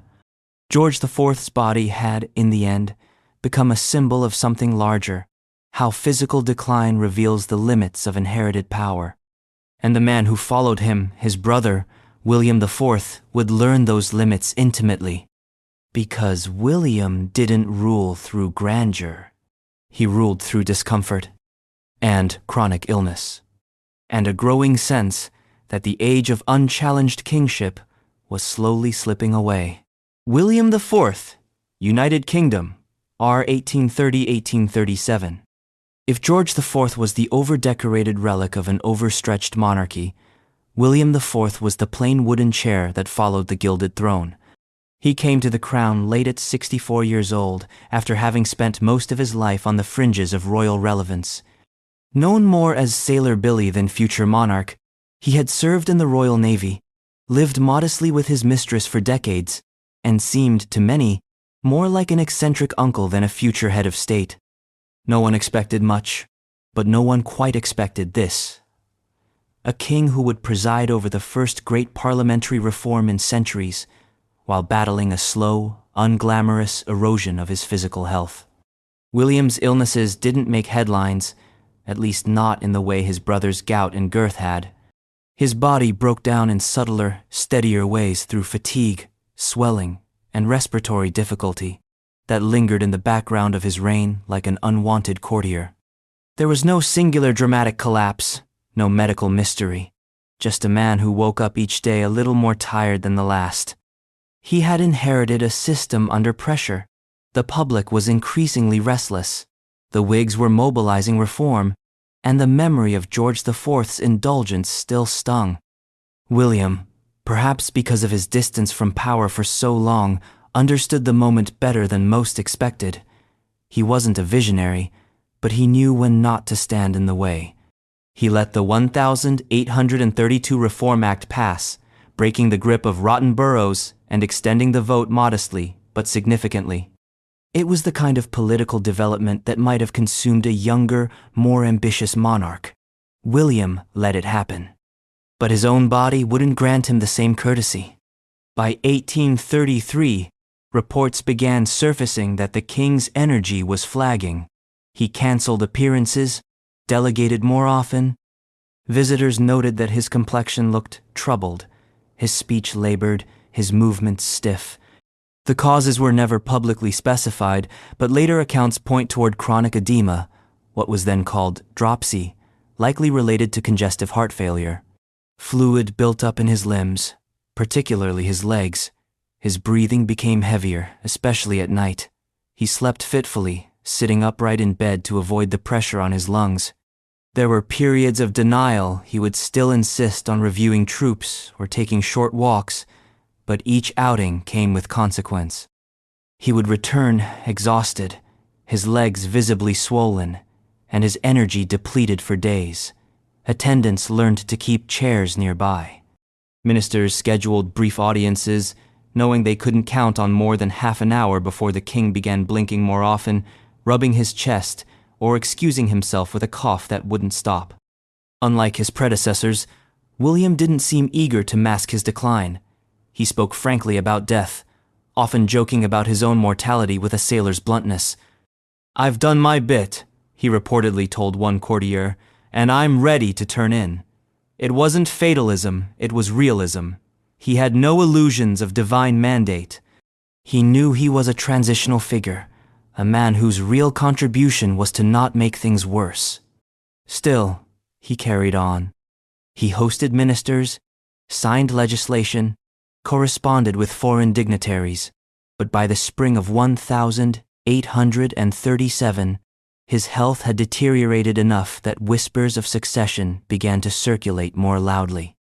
The crown would pass to his niece, and one 8-year-old girl named Victoria. A new age was waiting in the wings. On the 20th of June, 1837, William died in Windsor Castle. He had ruled for just 7 years. There was no national trauma, no crisis, just a quiet closing of a modest chapter.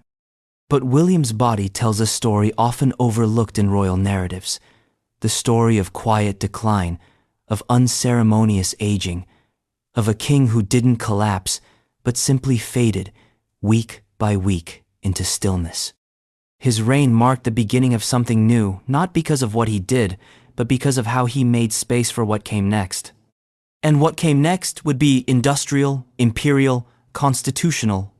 But the frailty didn't end with William, because the next monarch, his son, George V, would live in an entirely different world, one shaped by modern war, mass media, and an empire stretched to breaking. And in that world, kings couldn't hide illness behind chamber doors. They had to breathe, and walk, and wave, while coughing through a lung that no longer opened. George V, United Kingdom, R. 1910-1936. George V was never meant to be a symbol of endurance. He wasn't poetic, charismatic, or especially imaginative. He wore uniforms that fit well and expressions that didn't change. He hunted, smoked, shot game, and signed papers. He didn't write love letters or epigrams. He simply endured. And then he kept enduring. He came to the throne in 1910, a second son who only became heir after the death of his elder brother, Prince Albert Victor, a royal golden child snuffed out by influenza. George was not golden. He was practical, unshowy, the monarchy's answer to the 20th century's new demands: stability, reliability, and restraint. A king who would outlive multiple revolutions by standing still. But the one thing he couldn't outlast was his own breath.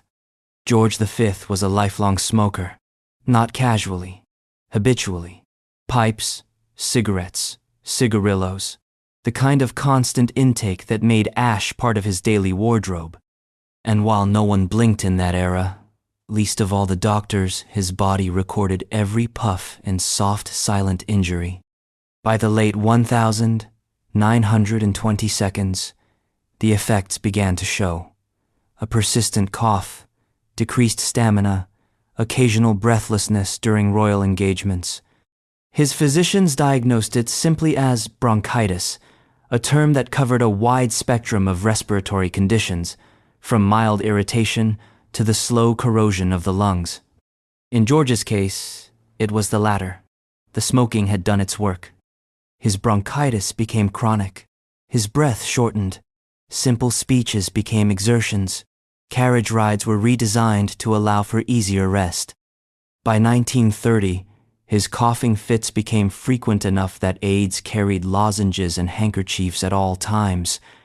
The public never saw these details, but the inner court lived with them. Then came oxygen. By 1935, George V was using supplemental oxygen behind closed doors, not just during episodes, but as a regular part of his day. His lungs were failing. The official bulletins remained vague: recurring illness, fatigue, influenza. But inside the palace, the machines were humming. He began appearing less. Photographs were tightly controlled. His once brisk speech slowed. He spent long hours in bed. Ministers visited him privately rather than in council chambers. He was present, but increasingly spectral. The king had become a patient. And still, the work continued. He signed documents, he oversaw correspondence, he delivered brief statements. His final major act was to celebrate his Silver Jubilee in 1935, a moment of national unity, empire-wide affection, and carefully managed illusion. The crowds cheered, the flags waved. The cameras rolled, and behind the scenes, George coughed into a linen handkerchief, nodded, and turned away. He died in January 1936. The official announcement was dignified, but the real end, as later revealed, was clinically managed. His physician, Lord Dawson of Penn, administered a fatal dose of morphine and cocaine to ensure a dignified death and meet newspaper deadlines. Even the king's final breath was curated. But his illness left behind a deeper question. What happens when the monarchy becomes a living museum piece propped up, oxygenated, smiled through? Because the man who followed him, George VI, would know that tension intimately. He couldn't breathe easily either, but his struggle wasn't hidden in machines. It was heard in every sentence. Caught between war and wireless radio, the next king would have to speak clearly while battling a voice that didn't always come when called. George VI, United Kingdom, are 1936-1952. Some kings are born with a crown already hovering over their heads. Others wear it because no one else could or would. George VI belonged to the latter category. He never wanted the throne. He never prepared for it. And when it landed on him, it brought with it the one thing he feared most: the obligation to speak. Because George VI had a stammer, and in the age of the radio, that meant he had a disability that everyone could hear.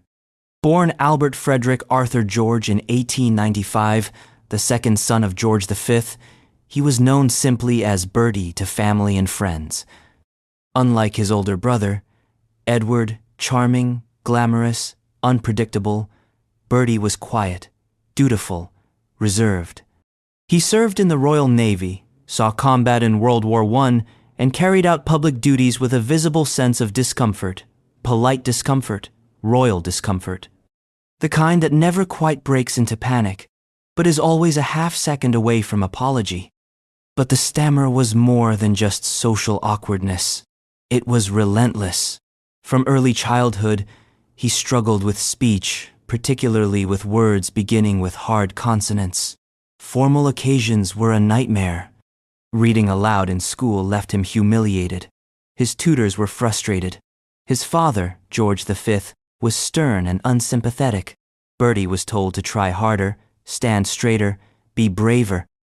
And so, like many children with unrecognized speech disorders, he built up an arsenal of coping strategies, avoiding certain words, using filler phrases, tensing his body before speaking. It didn't fix the problem. It only trained him to hide it. When his brother Edward abdicated in 1936 to marry the American divorcee Wallis Simpson, the monarchy found itself in a crisis not just of succession, but of symbolism. Edward had been the charismatic face of modern monarchy. Bertie, now George VI, was the reluctant substitute with a voice that betrayed him every time he opened his mouth. But what happened next was one of the quietest transformations in royal history. He didn't cure his stammer. He managed it. Through persistence, practice, and an unlikely partnership with an Australian speech therapist named Lionel Logue, George VI learned to face the microphone. Logue wasn't a traditional doctor. He used rhythm, breath control, and emotional coaching. He didn't just train the king's voice, he rebuilt his confidence. The turning point came during the Second World War. Britain needed a symbol of unity, calm, and endurance. George VI became that symbol not because he was smooth or eloquent, but because he wasn't. When he gave speeches, he spoke slowly, deliberately, pausing often. Each word felt earned. Each sentence carried a weight of effort that made his sincerity palpable. Behind the scenes, the strain never went away. The king worked tirelessly on speeches, often rehearsing for hours. He still dreaded public addresses. His health, already fragile, worsened under wartime pressure. He developed chronic ulcers, suffered from fatigue, and continued to chain smoke ironically, a habit he picked up in the hopes it would relax his throat muscles. By the late 1940 seconds, that smoking caught up with him. He developed lung cancer, though the word was never spoken publicly. His doctors removed part of his lung in a secretive operation in 1951, but the decline was obvious. He appeared gaunt, his energy flagged, his voice, once a symbol of perseverance, began to weaken again. He died in 1952, at the age of 56, a quiet death in his sleep at Sandringham. But the memory of George VI lives on, not because he was a strong king in the traditional sense, but because he ruled through his weakness. His stammer didn't disappear. It wasn't overcome. It became part of his monarchy. The pauses, the hesitations, the silence between the words, they all made him human, in a role that too often demands perfection.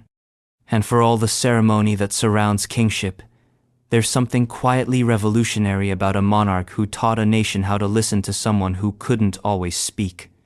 But if George VI struggled with voice, the next ruler struggled with movement itself. Robert III of Scotland couldn't hide behind microphones or ministries. He was quite literally brought low. His throne may have stood tall, but he couldn't stand beside it. Robert III, Scotland, R1390-1406. It's rare for a king to openly acknowledge that his body has failed him. Rarer still for that failure to be so visible, so consequential, and so permanent that it reshapes the governance of an entire kingdom. But that's precisely what happened with Robert III of Scotland, a king who, by the time he wore the crown, could no longer walk without assistance. Born John Stuart around 1337, he was the eldest son of Robert II of Scotland, and by most accounts, a noble and competent knight in his early years. He fought in skirmishes, held court positions, and seemed on track to inherit the throne without controversy. But something happened.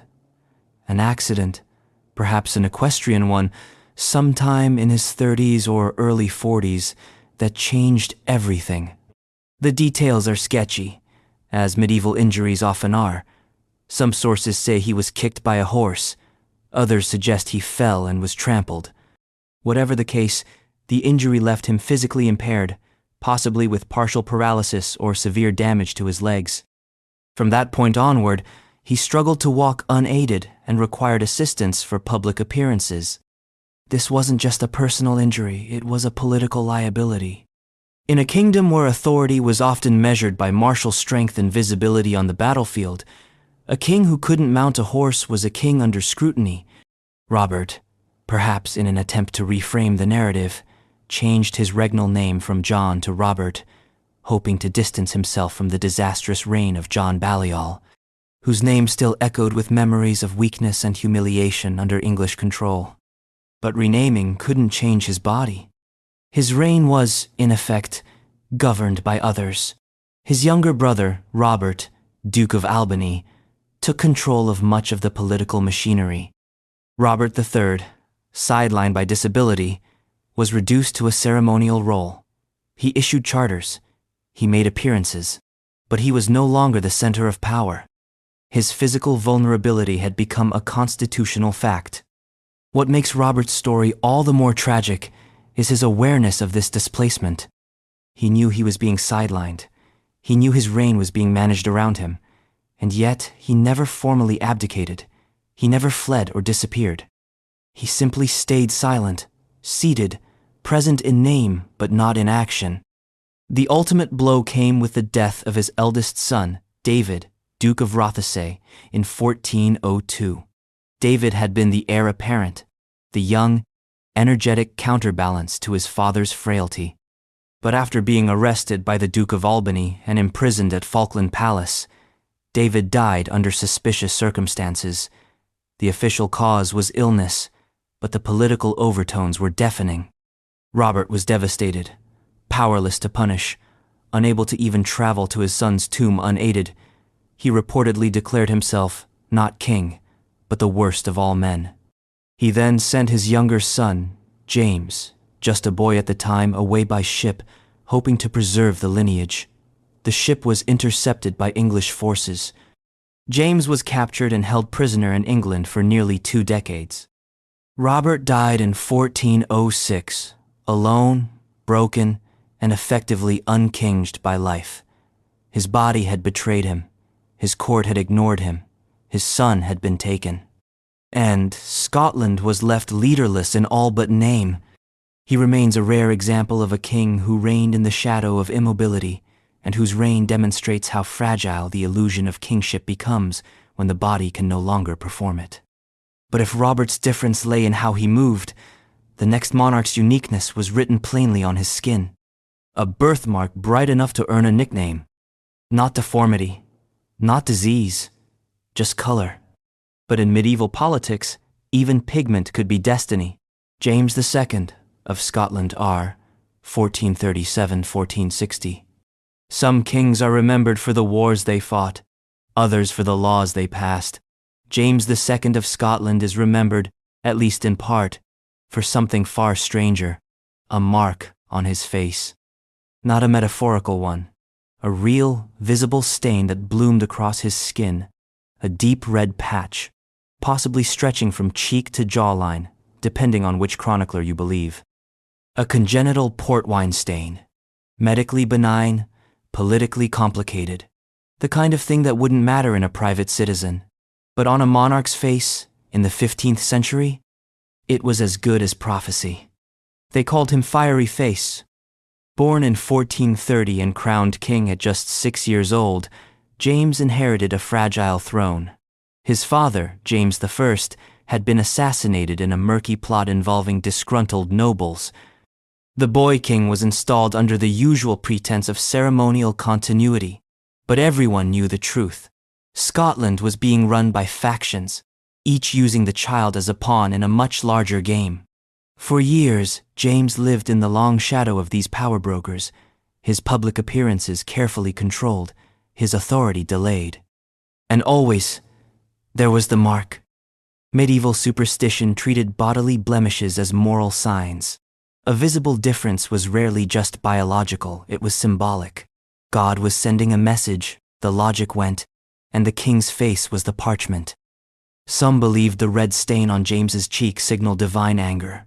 Others saw it as a mark of future violence, a foreshadowing of rage. The nickname Fiery Face was not affectionate. It was both description and prediction. But James refused to be defined by it. He grew into adolescence with a rare defiance, sharp, energetic, and increasingly intolerant of his noble minders. By his teens, he had begun to push back against the Regency Council. By his 20s, he was done being managed. And then, in 1452, came the turning point. The Black Douglases, one of Scotland's most powerful noble families, had grown dangerously independent. James invited the 8th Earl of Douglas to Stirling Castle under the promise of safe conduct. What followed remains one of the most shocking episodes in Scottish royal history. The king, in a sudden act of violence, personally stabbed the Earl during a confrontation. His retainers finished the job. The act was justified under royal prerogative. The message was clear. The boy king was gone. The man was in charge. In the aftermath, James launched a campaign against the Douglases, stripping them of their lands and titles, and breaking their stranglehold on the nobility. It was a ruthless assertion of royal power, and a successful one. He re-established the monarchy as an independent force in Scottish politics, no longer just a ceremonial head, but a genuine actor. And through it all, the mark remained. There's no evidence James tried to hide it. No portraits survive that show him clearly. Scottish royal art of the time was more symbolic than representational. But chronicles describe it plainly. He didn't wear masks. He didn't obscure his face with ornate beards or high collars. In some sense, he made it part of the office. The king's face was unusual, and everyone knew it. And still, he ruled. But not for long. In 1460, while besieging Roxburgh Castle, a strategically vital English outpost on Scottish soil, James ordered the use of a massive cannon, one of the early examples of royal artillery in Britain. He stood close during its firing, proud of this symbol of modern royal power. And then, without warning, the cannon exploded. James was killed instantly. The story is almost too poetic to be true. The king with a fiery face, killed by fire. The symbol that had followed him from birth fulfilled in a flash of smoke and iron. The child marked for violence, undone not by court politics or rebellion, but by a machine of war he had embraced too closely. His son, James III, was just 9 years old, another child king, another dangerous minority, and another throne passed forward on the unstable legs of symbolism. But if James II was marked at birth, the next man in our procession of frailty was marked by something else entirely: time. Because Malcolm IV, the Maiden, didn't have a stain or a scar. He had the kind of body that simply didn't last. Malcolm IV, the Maiden, Scotland, R 1153-1165. The throne isn't always heavy because of what you carry. Sometimes it's heavy because of what you lack. Malcolm IV of Scotland came to the crown as a boy, ruled as a teenager, and died as a young man who had barely outgrown his ceremonial robes. His reign lasted 12 years, but his body never quite caught up. Known to history as Malcolm the Maiden, he remains one of Britain's quietest kings, a figure defined not by war or rebellion, but by slow, persistent physical weakness. Born in 1141, Malcolm was the eldest son of Henry of Scotland and the grandson of King David I, one of the most reform-minded and politically savvy kings of the medieval North. David had spent his reign importing Norman ideas, building royal authority, and raising expectations for what the Scottish crown could be. And then came Malcolm, quiet, sickly, and 15 years old. He was crowned at Scone in 1153, the traditional site for Scottish kingship, but the ceremony must have felt like a placeholder. The young king was described by chroniclers as pale, slender, and delicate in health.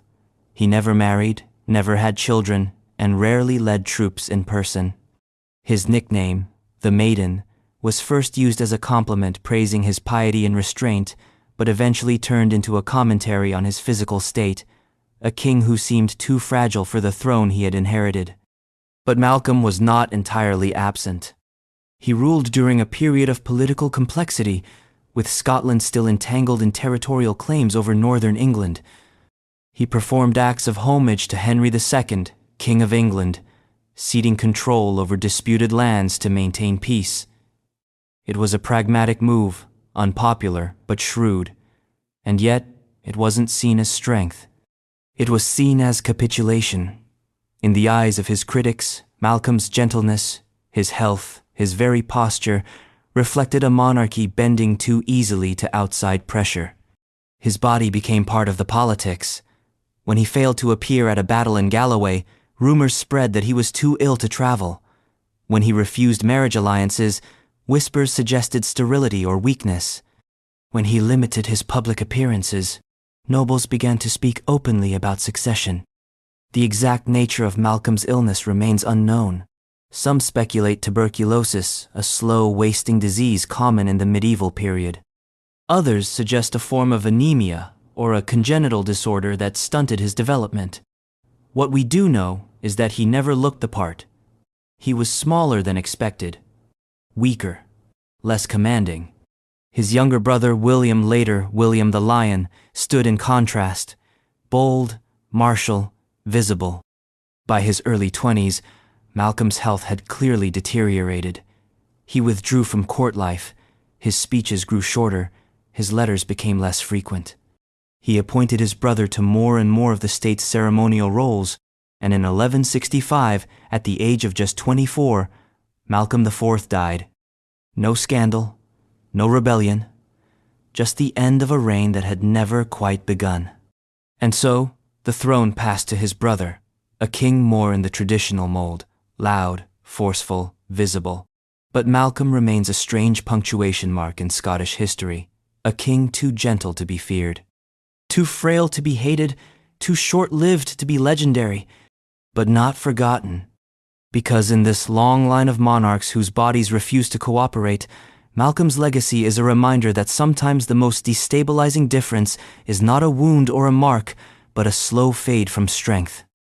And the next king would learn that lesson late in life, ruling well, then suddenly, cruelly, losing the power to stand at all. Llywelyn ab Iorwerth, the Great, until a stroke made him still. Llywelyn ab Iorwerth, the Great, Prince of Gwynedd and much of Wales, d. 1240.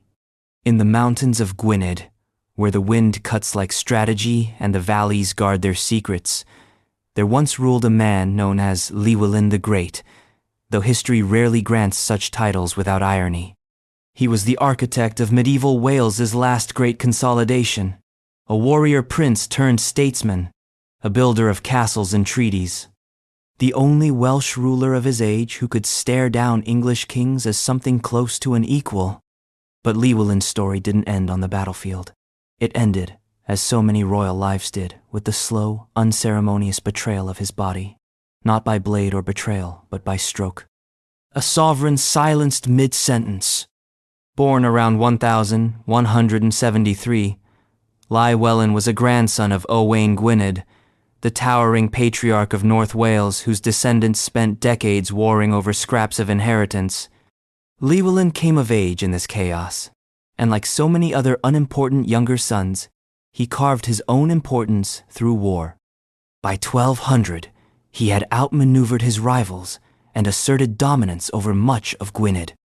Over the next 2 decades, he expanded further, marrying John of England's illegitimate daughter, negotiating shrewdly with the Plantagenet crown, and, by the 1232, styling himself not merely as Prince of Gwynedd, but Prince of all Wales.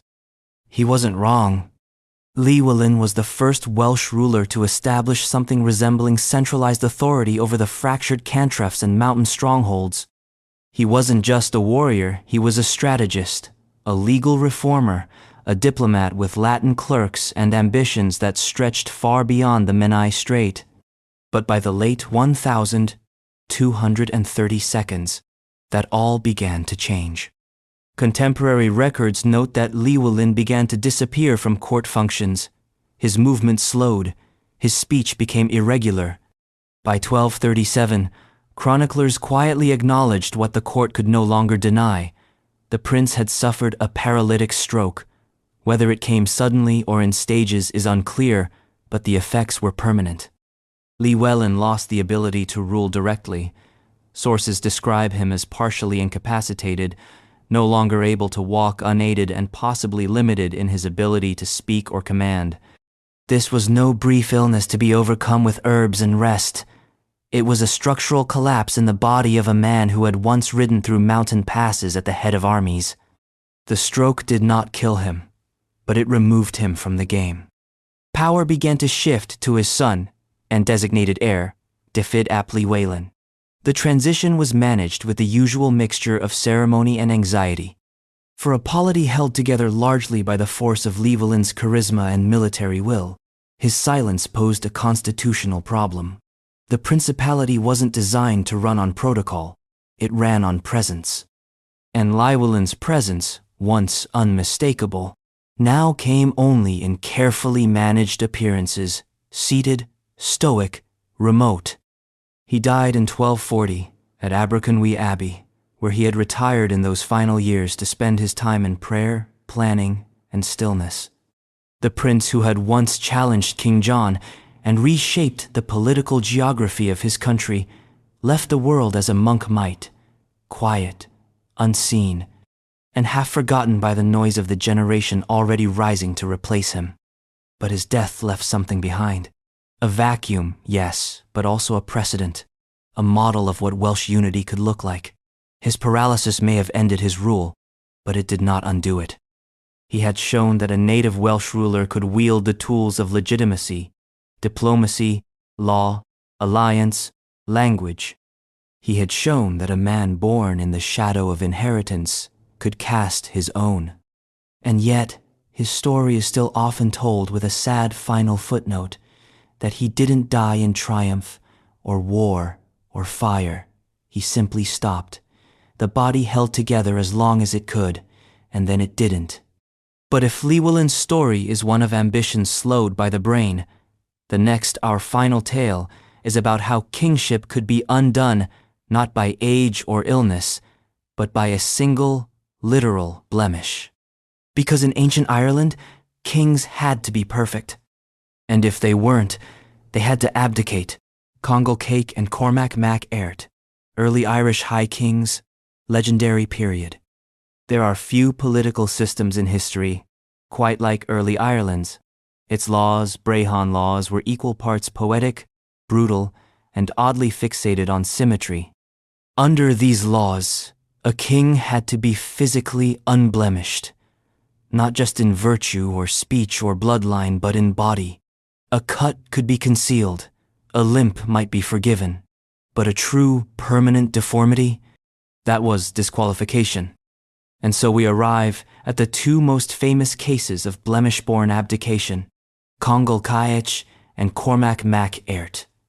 Kings undone not by enemies, but by appearances. Let's begin with Congal Cake, king of Ulaid, a northern kingdom and, for a brief, disputed time, High King of Ireland. His story is legendary, poetic, and ever so slightly absurd. At a feast, Congal is stung in the eye by a bee. Yes, a bee. The sting causes him to lose sight in one eye, rendering him literally half blind. In most societies, this would make him unlucky, perhaps even sympathetic. In ancient Ireland, it made him unfit to rule. According to tradition, Congal was forced to abdicate the high kingship of Tara, the ceremonial seat of Irish sovereignty, because his vision loss violated the legal requirement that a king be whole, unblemished in face and form. But Congal didn't take his demotion lightly. He spent years gathering support, forming alliances, and eventually leading a coalition army, including mercenaries from Scotland, against the reigning High King at the Battle of Mag Rath. The result was a disaster. Congal was defeated and killed, all because of a bee, all because of a law that couldn't separate kingship from cosmetic integrity. And then there's Cormac mac Airt. Cormac's story is older, more mythical, but perhaps even more tragic. He was one of Ireland's most celebrated kings, wise, learned, a just lawgiver. Under his reign, the kingdom of Tara flourished. He introduced new legal codes, reformed the bardic tradition, and presided over a golden age of storytelling and political structure. And then, as the legends tell it, he lost an eye. The reason varies. In some versions, it's lost in battle. In others, it's a divine punishment. But the result is always the same. Cormac, now visibly blemished, could no longer rule from Tara. He did not resist. He simply stepped down, moving to a lesser court, where he lived out his days as a philosopher king, writing, advising, and waiting for the end. His wisdom was not questioned.